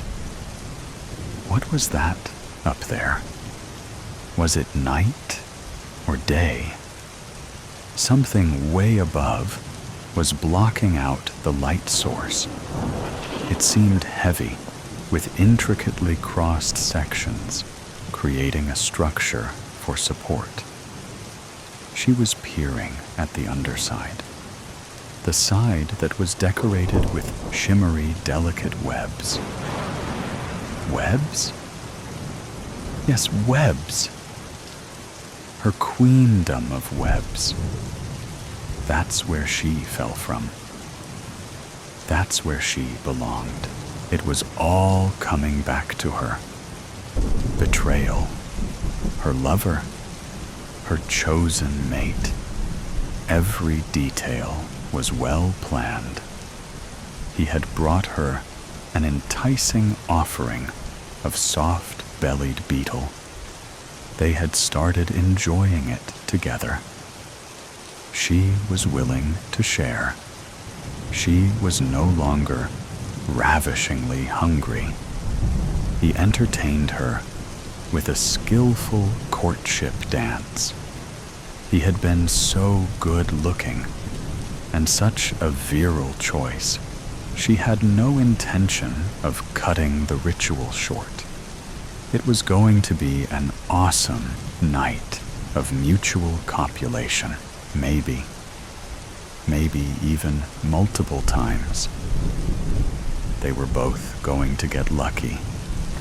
She was looking forward to it being so sublime, so fulfilling. She was bulging with a ripe egg sac, perfectly spun, and all that was needed was his speedy sperm, and the deed would be complete. The pheromones were reading ready, and she was welcoming his pedipalps to unfurl within her. Suddenly, a piercing stab to her hourglass figure jolted her and made her lose her grip, causing them both to spiral down into a great abyss, ending in murky blackness, gasping for breath beneath a watery grave. If not for this lifesaver, this pale, skinny wannabe. No, you are no lifesaver. My survival senses failed. They should have warned stranger danger. You are the one that pierced my center. You're the one that caused our fall. Ah, I see. Even with half your brain eaten, you are beginning to remember. Yes, I am but a puny, pale male. But we males all have an instinctive drive to pass on our unique DNA to a new generation. I find myself extremely drawn to an older, more voluptuous female specimen such as yourself. The chance for one like me to attract one of your royal class and desirability is near impossible. Much more probability I would be eaten for trying. I could have resorted to the suicide, sacrificial effort of simply throwing myself directly into your waiting maw while delivering my seed to your quivering underbelly epigynum. At least my legacy would live on. No.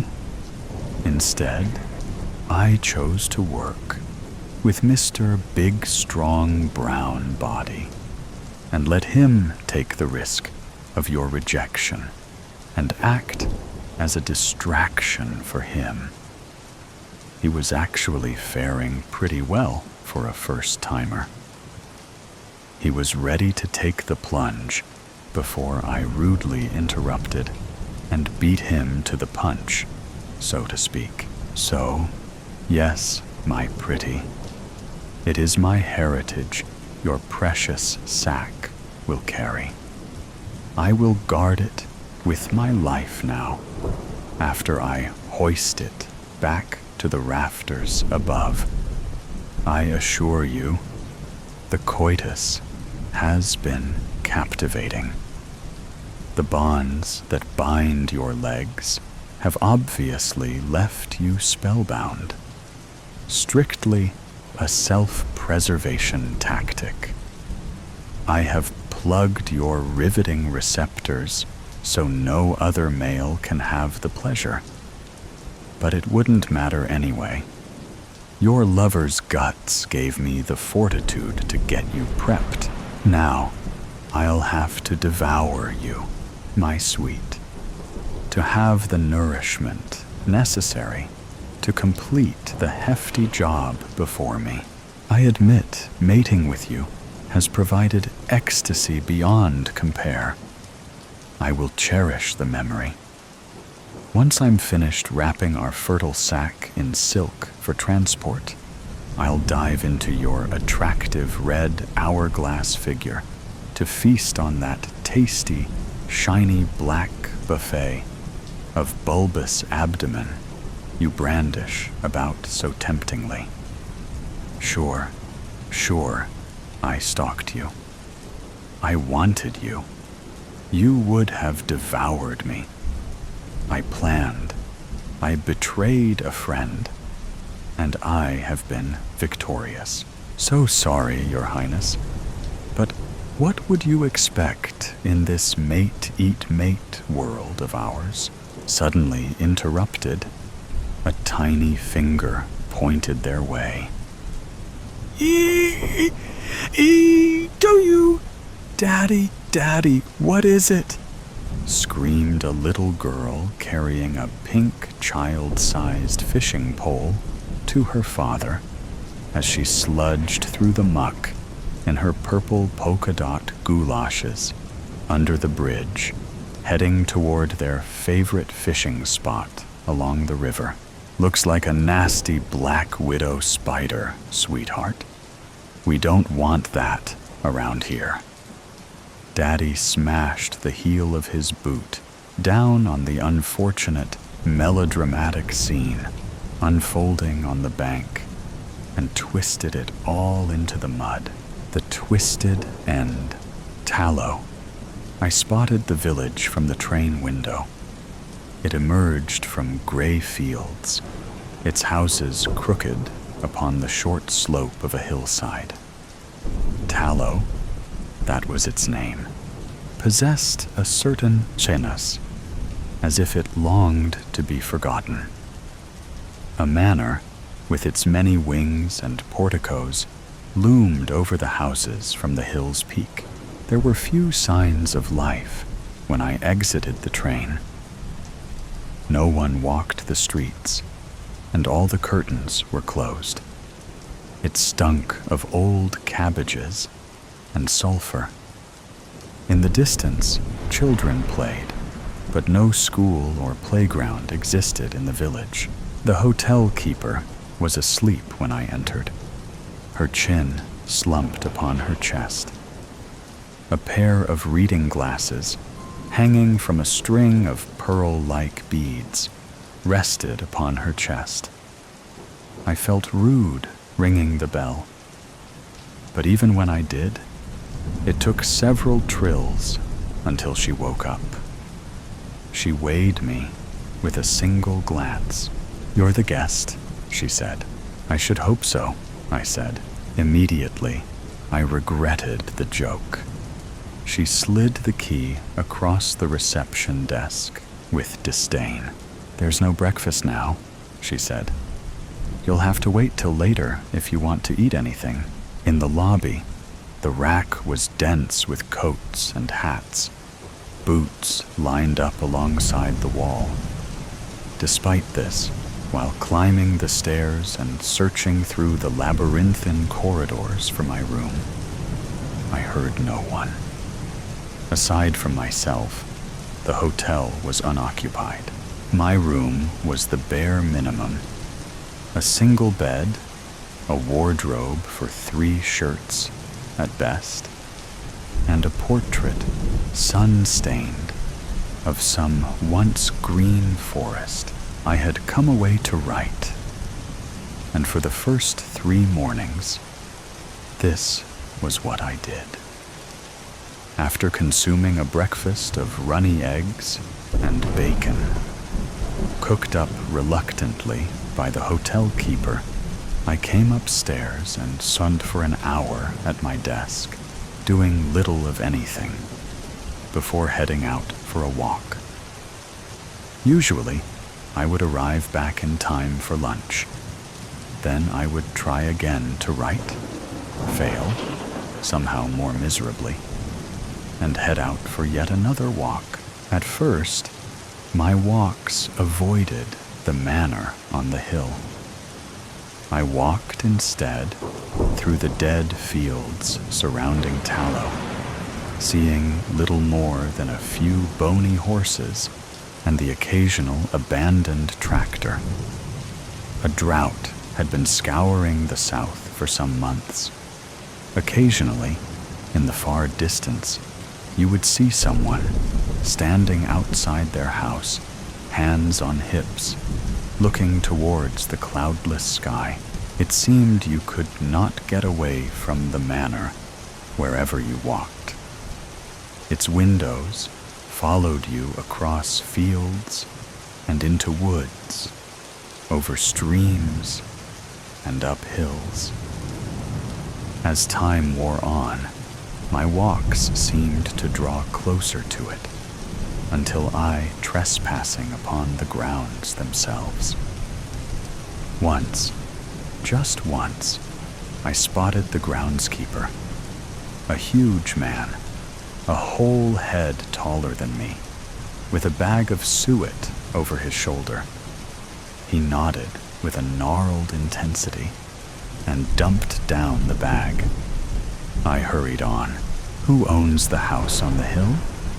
I asked the hotel keeper one morning. She frowned and placed down the breakfast. Then she sat opposite me, as if this question could not be answered standing. "That's the Macintoshes," she said.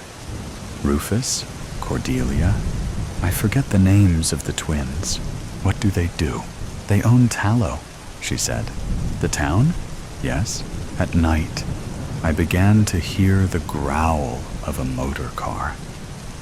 It started in the distant hills, grew closer and closer, then ripped past the window and howled off into the night.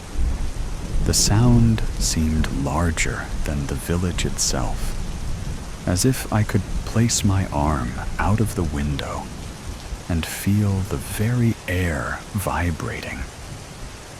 I soon found myself waiting for it by the window. I finally spotted the car on the 4th night, its headlights beaming down through the country lanes like twin stars. before illuminating the village in sheer white light. It sped past, a dark green beetle of a car, its hood down, and its driver guiding it confidently, almost arrogantly, with a single hand, his other splayed across the passenger seat. "Who was that?" I asked the hotel keeper after returning from my walk the next day. "Rufus," she said, and shook her head as if I should know this by now. "He's in one of those moods." The hotel possessed a single cramped bar, really no more than a cupboard stocked with alcohol. The hotel keeper would stand in there, usually, from 3 until 5, and then again from 7 until 9. I came in from my walk, and for once, she was not alone. A voice, filled with the hearty opulence of the British countryside, filled the room. "A guest," it said. "My boy, come into the light. Let's get a look at you. We haven't seen a guest in years." The voice belonged to a man sitting before a glass of whiskey. He smiled broadly, revealing graying gums and a vast set of crooked, yellowing teeth. He had on a tweed waistcoat, its top sprinkled with dandruff. Almost immediately, I did not want to be in his company. "What brings you to Tallow?" he said. "I came to write," I said. I hated that I said this, but something about his manner meant I could not lie. "Excellent," he said. "Most excellent. You will return to the city with many splendid poems detailing our beautiful town, its beautiful countryside, its..." I waited, but he said no more. "Certainly," I said at last. He smiled, clenching his teeth together so that they may be admired. "I won't detain you long," he said. "The muse calleth, the blank page beckon. All of that. Thank you," I said, and turned to go. He held up a finger. "There is one more thing, if I can say, and this will be awfully forward of me. But you look to have the most wonderfully soft hands. It would be a pleasure to me if I could touch them." I remained in the doorway. "Come on," he said. "Come closer." Something in me, politeness, let's call it, compelled me across the room. I held out my hand to him. He took a sip of whiskey and placed the glass meaningfully down. Then he leaned close to inspect my hands. The dim lights shone upon his moist lips. With calloused fingertips, he traced slow, gut-wrenching circles across my palm. "Yes," he said. "Lovely." He pushed my hand back towards me, as if returning it. "Thank you," he said, and he gave me one last awful look at his teeth to remember him. "It's Rufus McIntosh, by the way," he said, as if I had not already sensed this fact. In my room, I ran my hand under hot water and scrubbed it with soap until it began to ache. No matter how long I worked for, I could not seem to get it clean. I noticed on the doorsteps of the village a set of tawny, whittled dolls. Many wore dresses or waistcoats. I expected the children of the village, who, still, I could hear playing in the distance, would steal these dolls. But that did not appear to occur. At the hotel, The keepers had a tiny straw bonnet, which she adjusted so it sat askew on the doll's head. A day after I met Rufus McIntosh in the hotel bar, I discovered a crow outside of my door.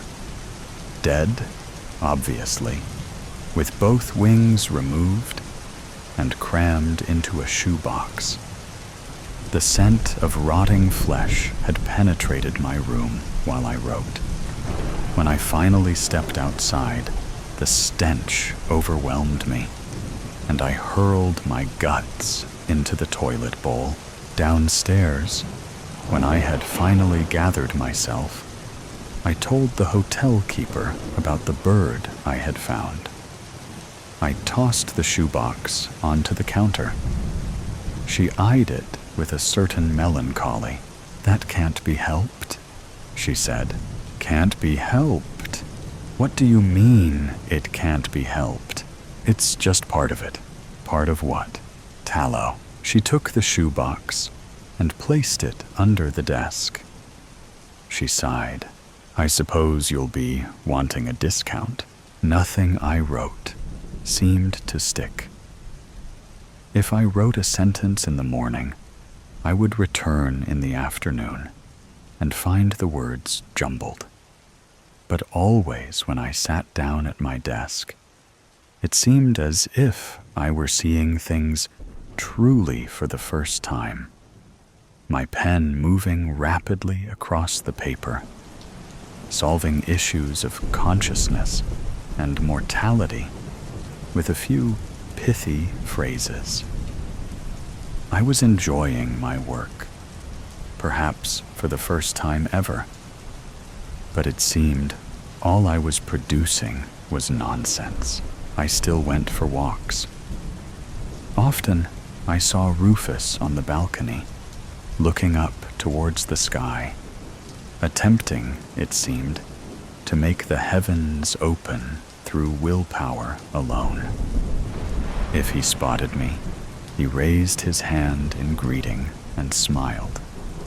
Even from some distance, I could make out his teeth. The invitation was for dinner. That night, 7 o'clock. "Bring some poetry, boy," it said in blue ink scrawled beneath the address. "Regale us." "You won't be needing supper then," the hotel keeper said when she delivered it. By the time the appointed hour came round, I was dressed in my best outfit and waiting in the hotel lobby. It felt excessively hot, and I could not get comfortable in the chair. I felt I should have left the village of Tallow at that moment and headed back to the city. But I stayed, stupidly, rashly, believing I would get some answers. I heard the purr of Rufus's motor car approaching through the country lanes. He entered the lobby, beaming. "Come on, old chap," he said. "Supper's waiting." Outside, his car puttered on the driveway. The interior was flaking leather. Rufus climbed in after me. "Let's hit the road," he said, and wrenched the mighty gear lever into position. The car growled beneath his feet. Before I could adjust my seat belt, I was thrust back into the seat as the car hurtled on towards the hill. Houses, bushes, trees, all streamed past. The wind cut viciously into my eyes. I glanced at Rufus. Tears streamed from his eyes, but he seemed to take a sinister delight in the pain. Over the howl of the engine, Rufus shouted, "Sorry about the short notice, my boy, but I heard soon you'd be leaving us. I thought you may as well see the manor before you go." "Thank you," I said. "What?" Thank you. He cranked the gear lever once again, and with a crunching shift of his feet, the car shifted in speed and momentum to get careen around a corner. I was almost thrown through the window. Almost there, he shouted. True enough. We arrived. The car crunching across the gravel, spitting stones from the wheels. The final stop jolted me towards the dashboard. My heart was hammering, my vision blurry. Already, he was ushering me out.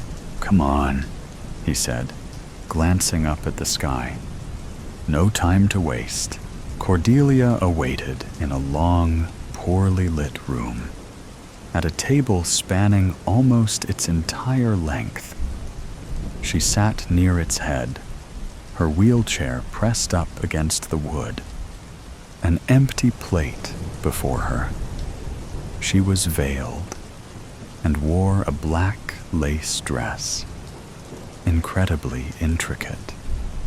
Her white silk gloves, like a pair of snakeskins, sat beside the plate. Rufus came over and touched his lips to his hand. A delight, she said, when I entered, and held out a hand for me to kiss. I could not see her face, so I could not tell her expression. But I bent to her hand and touched my lips to it. She was freezing. Her skin tasted like moss. Please, she said, take a seat. They sat me at the head of the table. When the first course arrived, toast with pâté, they paused, both of them, to see how I would eat it.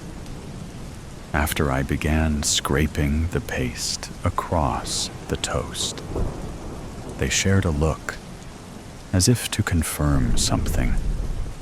And then they too began spreading pâté upon their toast. Rufus tells me that you are a writer, Cordelia said. That is true. A fiction writer? Yes, I said. He's really very good, Rufus said, mouthful, flecks of toast on his teeth. I have read all of his books. I, of course, had never published a book. In truth, I was a really very unsuccessful writer. It was, at best, a hobby to me. You have the right shape of cranium for it, Cordelia said. And you have inquisitive eyes. I suspect you are rather good at water sports as well. I did not know if that was true or not.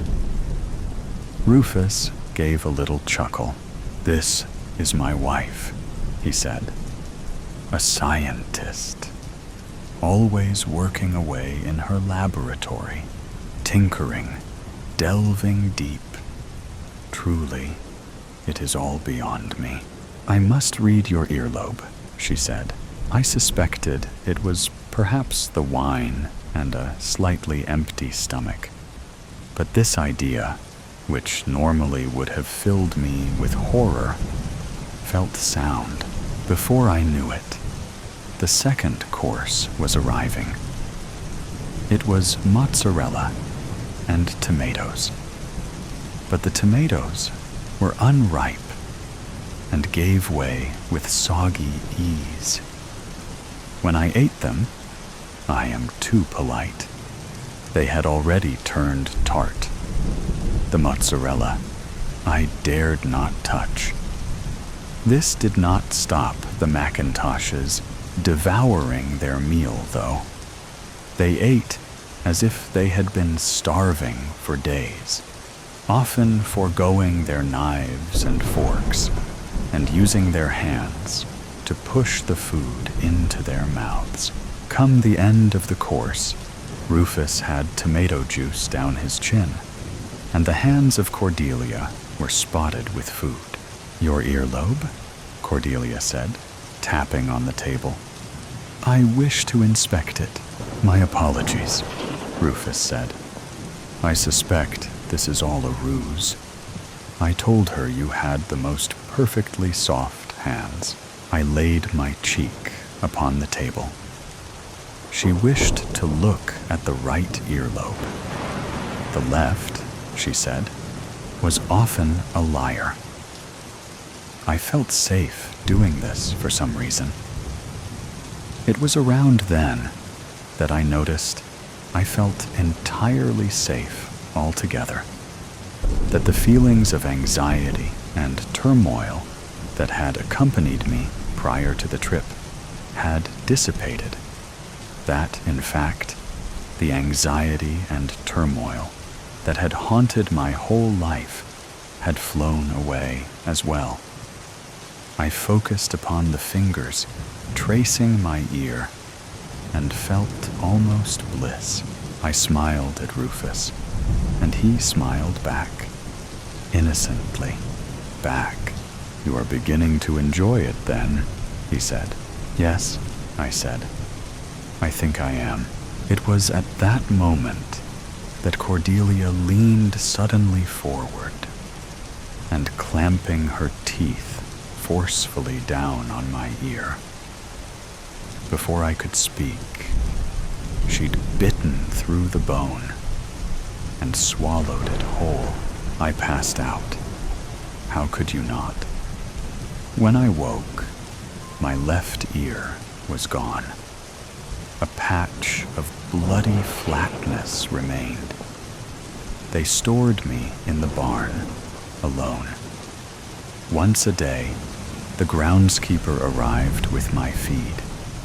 He pushed the bucket through the feed slot and waited for me to eat, sitting, smoking, watching. When I was done, he took the bucket. He felt sorry for me, he said, his voice a low growl. "Then let me out," I said, but he shook his head. "In time," he said. "A few moons." He looked skywards, nodded once. In the nights, I dug at the ground to the back of my cell. The dirt was dry and rough.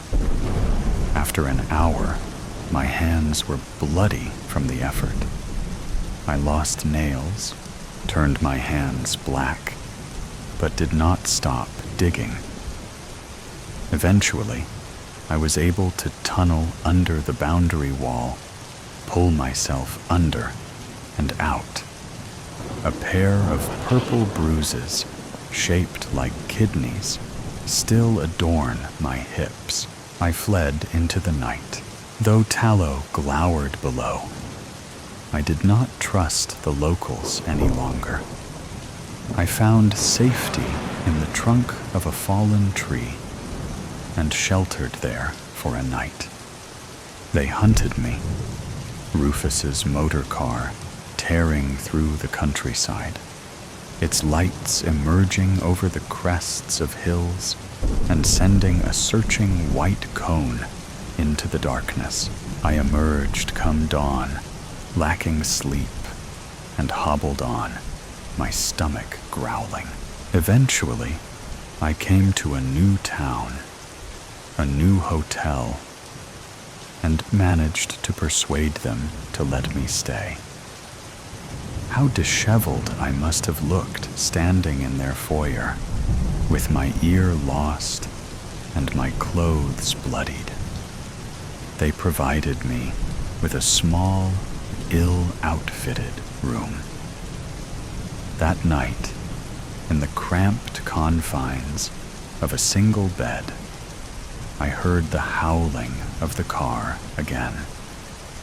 I left, once again, before dawn.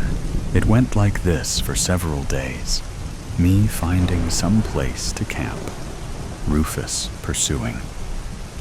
I was heading, vaguely, for London. Still am, really. though there is no knowing of when I shall arrive, given my kinking and arduous passage through the quiet country towns. There have been times when Rufus has grown close. I have spotted his car outside of various hotels, parked on the roadside gates while he stalks across an empty field. I know, inevitably, he will catch me. When, however, is undetermined. Despite this, every night I dream of tallow. Not nightmares, but a kind of strange nostalgic reverie. I wonder if there is a part of me that wishes to be caught. Perhaps there is that part in all of us. Perhaps that is why, an hour or so before bed, I unlatch the window and leave it open. Just a crack, just an inch, so that while I sleep, anyone may enter. Tennies, time of contact, 15:05:01. Impact force, 6,000 newtons. Serve speed, 135 petras. Distance traveled, 25.5 meter. Angle, 60 degrees to horizontal. Velocity, 82 s. Required service. Return response, 10 paces. Left moving forward, 30 degrees. Commence swing at 15,503. Apply 5,500 newtons of pressure in a topspin forehand shot with an upward trajectory of 35 degrees to the horizontal. That's what the voice of the AI vocoder instructs inside me head for the umpteenth time this session. And who am I to argue? It's not like I'm important. Not like I was ever a champ, much as I came close. Nah, I'm just a chump, now more than ever, prancing around the ryegrass on me hydraulic legs, returning the volleys of the hottest new prodigy on the block, tailor-made to appeal to Gen Xer. In today's case, in this exhibition matches case, in this latest exercise in humiliation of a former tennis pro, now referred to as a legacy player, but nevertheless expected to lie down and be shamed by an AI-driven, Tekla-encased wunderkind designed for clicks and likes. Me opponent is a silver-plated female with a digital display for a face that portrays flutterin' anime eyes and a head of artificial dreadlocks. Silver sequined tennis dress that just about covers a polished butt. Pink Bandita's solar-powered shoes that transfer energy into speed through soul-based combustion. Soul-based. Cause that's the only soul that robot has. The only soul this game has anymore. Since AI took over in the 50s, machines became the players du jour, and humans abandoned the game because they couldn't compete. Well, the smart ones did. The ones who didn't sell out. The losers still chasing that win. The stubborn didn't know what else to do with their lives after tennis morons like me. And now I'm here in Wimbledon, facing off against 10NIS Inc.'s latest creation, the embarrassingly named I don't want to say it, don't even want to think it, but I can't help it, 'cause it's painted in chrome letters on her arm, and she screams it every time I throw a point. Denise, 10. Ice. Get it? Like Denise, but with cause.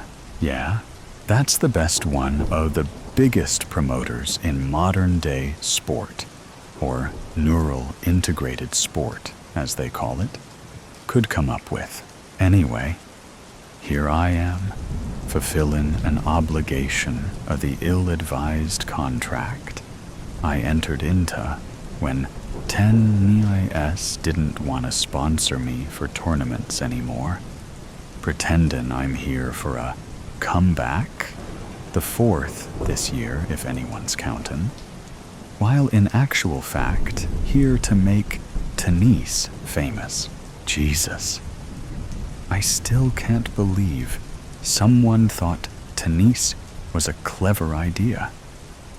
And it took them 8 years to come up with it. But if it keeps the fans following the sport, if it keeps the heart of tennis beating long after badminton and golf and frickin' darts have breathed their last, that's the important thing, right? Physical sports for humans have been going the way of the chariot race for decades thanks to VR. And nobody cares, except those of us who have it in our DNA.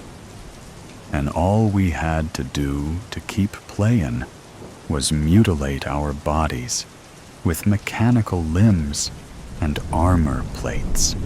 1010 controlled neural uplinks, computerized smart eyes, and carbide jaws, fiberglass ribs, atomic-powered hearts, and a willingness to do what we're told.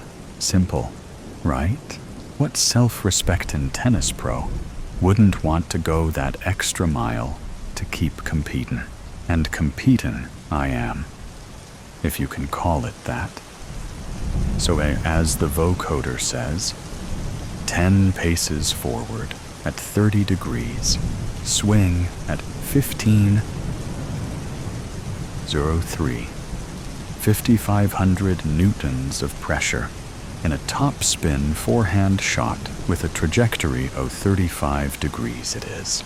And there's the contact. And there's the return at a whopping 104. And there's Denise, moving to intercept in line with guidance from her interface. Dreadlocks whipping, skirt lifting, metal ass glinting in the sun, while her polymer crystal-based titties jut out in front like guided rockets. Of course, she moves perfectly to return the shot. The inbuilt speaker where her mouth should be screeching another tirade. Think you're gonna cease Denise's piece? Try again, stinky. Old has-been McEnroe. It's McEnroe. Fuck's sake. If that bitch says McEnroe one more time, I swear to Christ, I'll thwack. Denise swings and volleys. You'll what, Mike? Pull a stunt like your namesake from last century? I don't think so, says Nora, me manager, the other annoying voice inside me head. Thwack! I follow instructions and lob the ball back. Oh, and did you forget about matching the speed of Denise's shots? You're 5 in a 3 by faster than her. Stick to the playbook.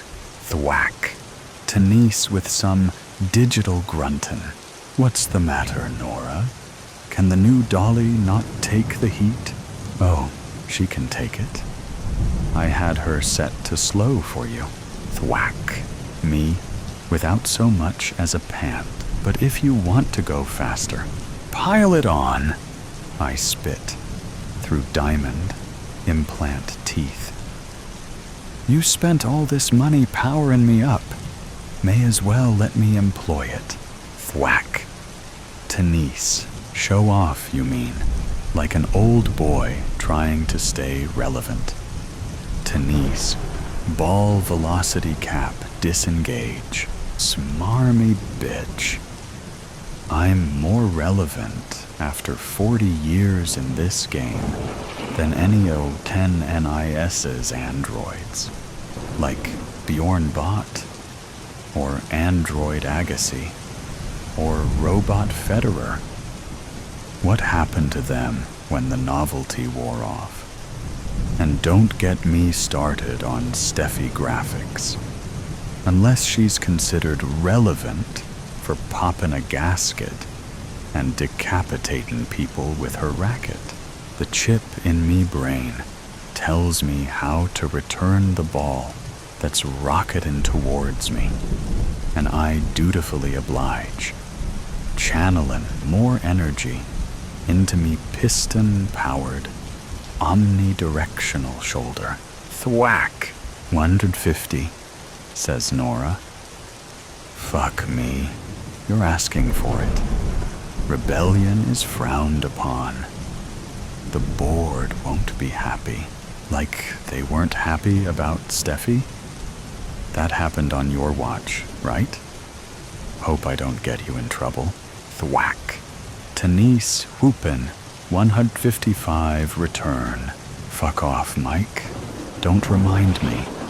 Steffi wasn't ready. I was forced to play her. Because Esport were debuting Virus Williams. It was a PR disaster. We barely survived. Thwack! At a speed of 107 fair dump. I send back the ball, and fanboys in the audience boo at the stinky old man droid who dared think he could take on their idol. But that's okay. I didn't really think it. I'm not here to win. I'm just here for the paycheck. To do what 10 NIS need. Promote their new star.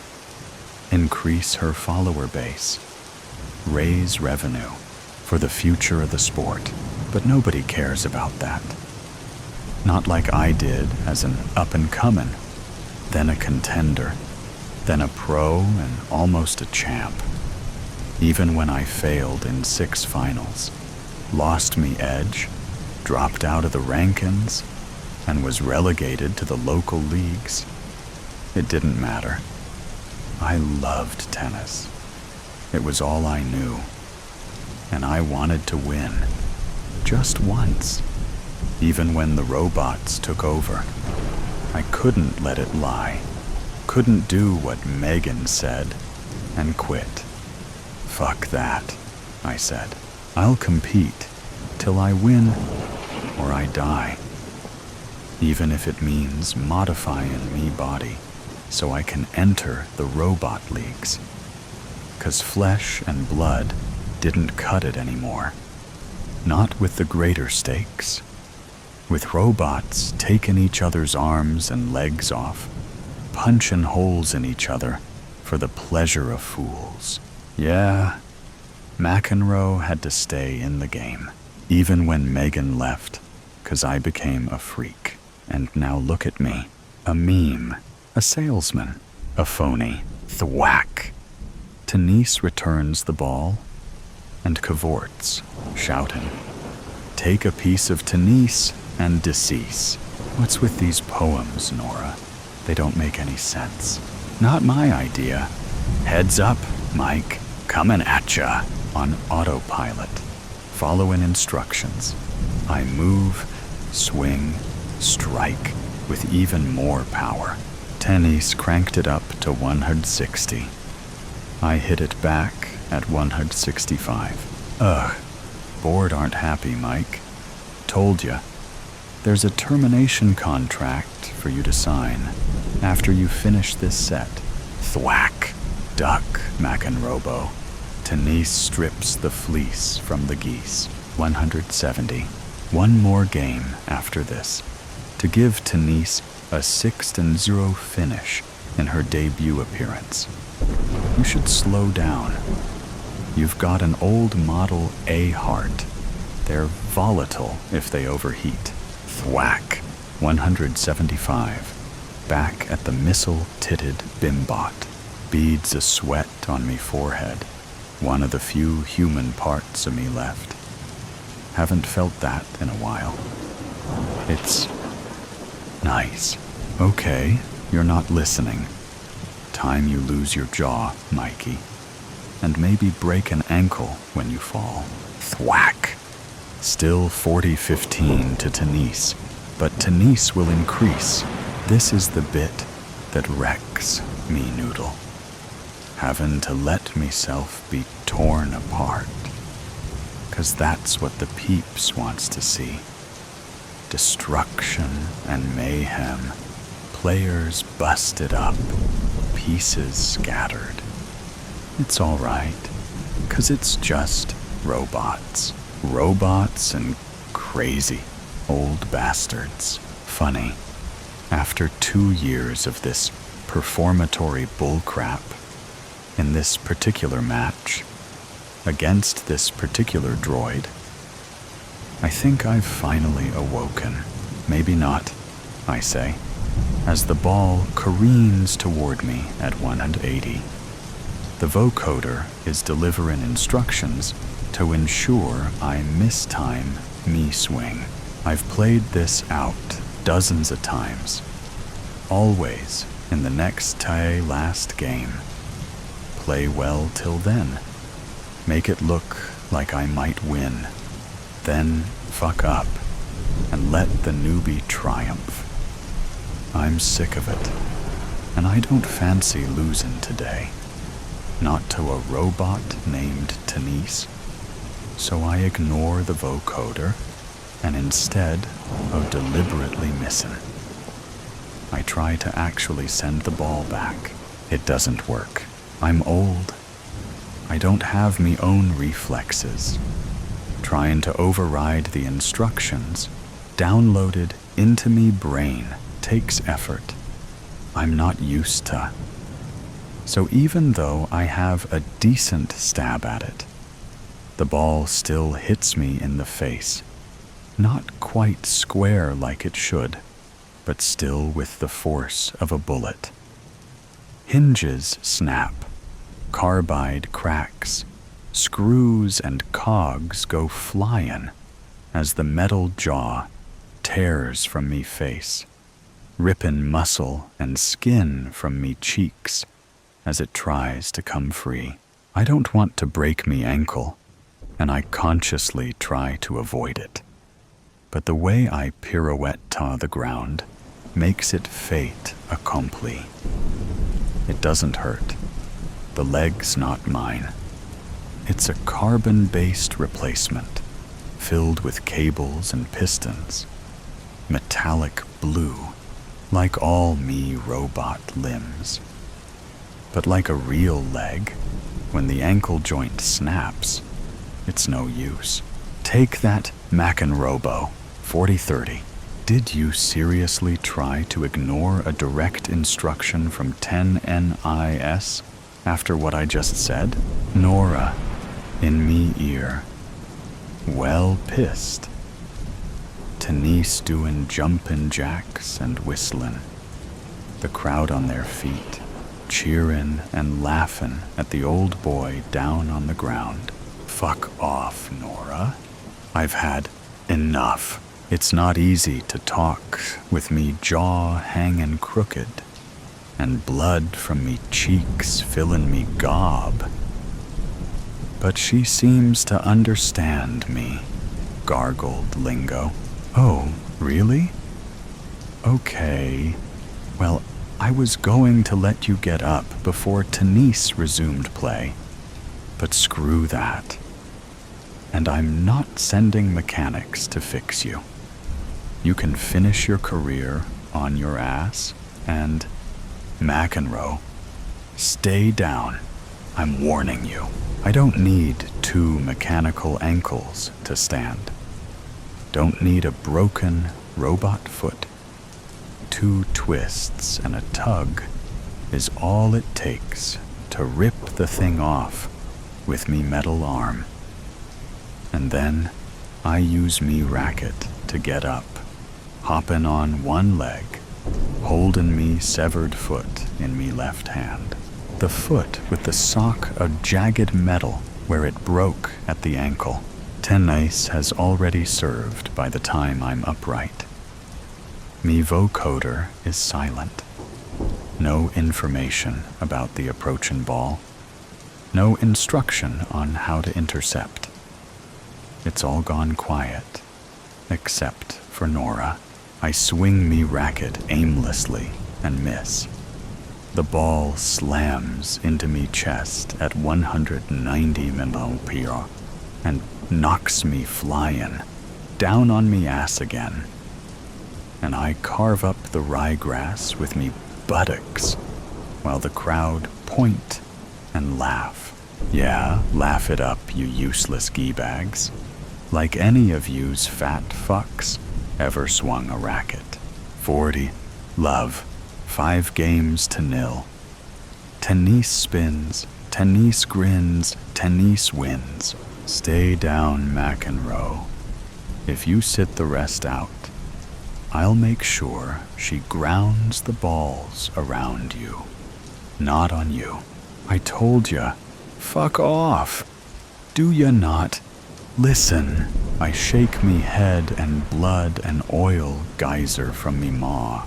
Me severed foot and racket are still in me hands. The racket, like a crutch, helps me up, as wires snake through a crack in me chest plate. The shoe in me, left hand, goes to me ear, the ear with the implanted comms link. Me ear is real, flesh and blood. 1% of the 30% that's still me. And I don't care. Mike, what are you doing? I swear I don't know what she swears she'll do. 'Cause I stab the sharpest shard of metal on me foot into the space between me ear and me noggin. Plunge it deep. Scream as I saw, and I slice, blood blotting the grass red beneath me. I carve, and I cut, and I hack, and when I've done as much as I can, I cast the shoe aside and use the pincer-like fingers of me metal-plated hand to grasp and pull, skin and cartilage tear as the ear leaves me body, and I forehand it into the audience, not cheerin' or booin' anymore, but givin' me all their attention. That's nice, but too little, too late. Sayonara. Left ear. I'll miss ya nearly as much as I missed me. Left nut. When the bastards castrated me for the fluorescent yellow ball slams into me nose, driving the metal shield that's screwed to it into me skull and pulversing the bone underneath. And that's not the worst of the damage done by the first volley in the final game of the set, which has kicked off without any warning. Nora's shut down me vocoder. Not that I care about that, or the fact me right eyeball was knocked from its socket by the impact and is dangling by a fiber optic cable, swinging like a pendulum and smearing the blood from me nose all over me cheek. 15 love, 10 ice defeats elites with receipts. Does anybody hear this shite? Who programmed this bitch? And why can't she read the feckin' room? Everyone's on their feet. but not a peep out o' one of 'em. Robots smashin' robots is fine, but when the color of the splatter is red instead of black, it's a whole different ballgame, like when Steffi Graphics ran amok. Won't be long till they're tarrin' Denise with that brush and runnin' for cover. Thwack! I have to turn me head to seek out the incomin' ball with me good eye. But it's movin' so fast, over 200 miles per hour, that it's hit me racket hand before I find it. Not just hit, but carved through, loppin' it off at the wrist. 30 love. Denise is the beast from Venice. You're no beast. You're not from Venice, and that's not how you say it. Little wonder today's the day I decided to pack it in. This really is the nadir. Down on one knee, no foot, no ear, busted nose, dangling eye, no racket, or even a hand. But I don't need one. Me arm's more useful without it, 'cause the blade-like spike at its end can slip into a rupture in me chest plate, allowing me to prise it open more. McEnroe! Nora's voice reaches me, and I wonder how I can hear it, until I notice she's now standing at the sidelines, wringing her manicured hands and shooting me daggers. All right, Nora, come to applaud? Thwack! The ball hits me square on the forehead and busts me metal skull like an overripe melon, knocking me flat on me back to spill blood and brains on the lawn. 40 love. If you can't beat the heat, take a seat in the street for Denise. Me vision flickers. Me few remaining nerve-ending scream. I grimace, but ignore the pain. I need to concentrate on what I'm doing before Denise finishes me off. If not with a ball, then another of those god-awful poems. What are you doing? I hear Nora shout, as me left-hand side armor plate pops grantin' access to me chest. What I should have done ages ago, I managed to utter, before drawing me right arm back and stabbing its spear through me ribs. Fucking tirin', I gasp as I probe inside me chest, using me arm like a fondue fork to fish for a mallow in a vat full of thick, bloody sauce. Tennis is the knees of the bees. Tennis is chirping to the crowd, who are filling the stadium with screams and stamping their feet, not in appreciation of the spectacle before them, but in panic as they try to escape. McEnroe, have you lost your mind? You're... shit. Nora sounds closer than before, and from the corner of me dangling eye, I see her approaching. Good.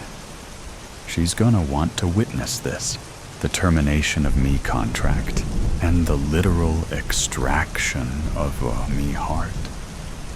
Me bio-organic heart, with the atomic core, installed in place of me real one to keep pace with the robots.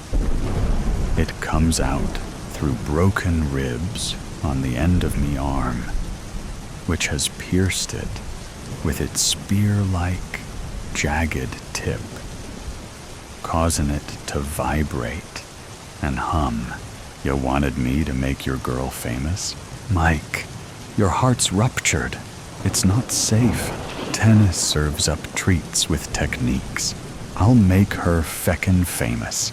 Mother Hub, Stand down. Tell Tenise to stand. Thwack. She must have said, down. But nobody heard it. Tenise's ball collides with the volatile heart I'm holding out at 250 miles an hour.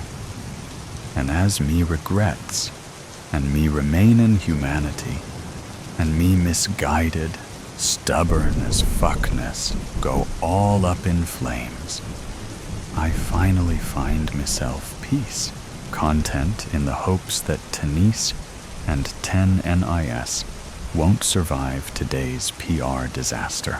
How do you like that for a comeback?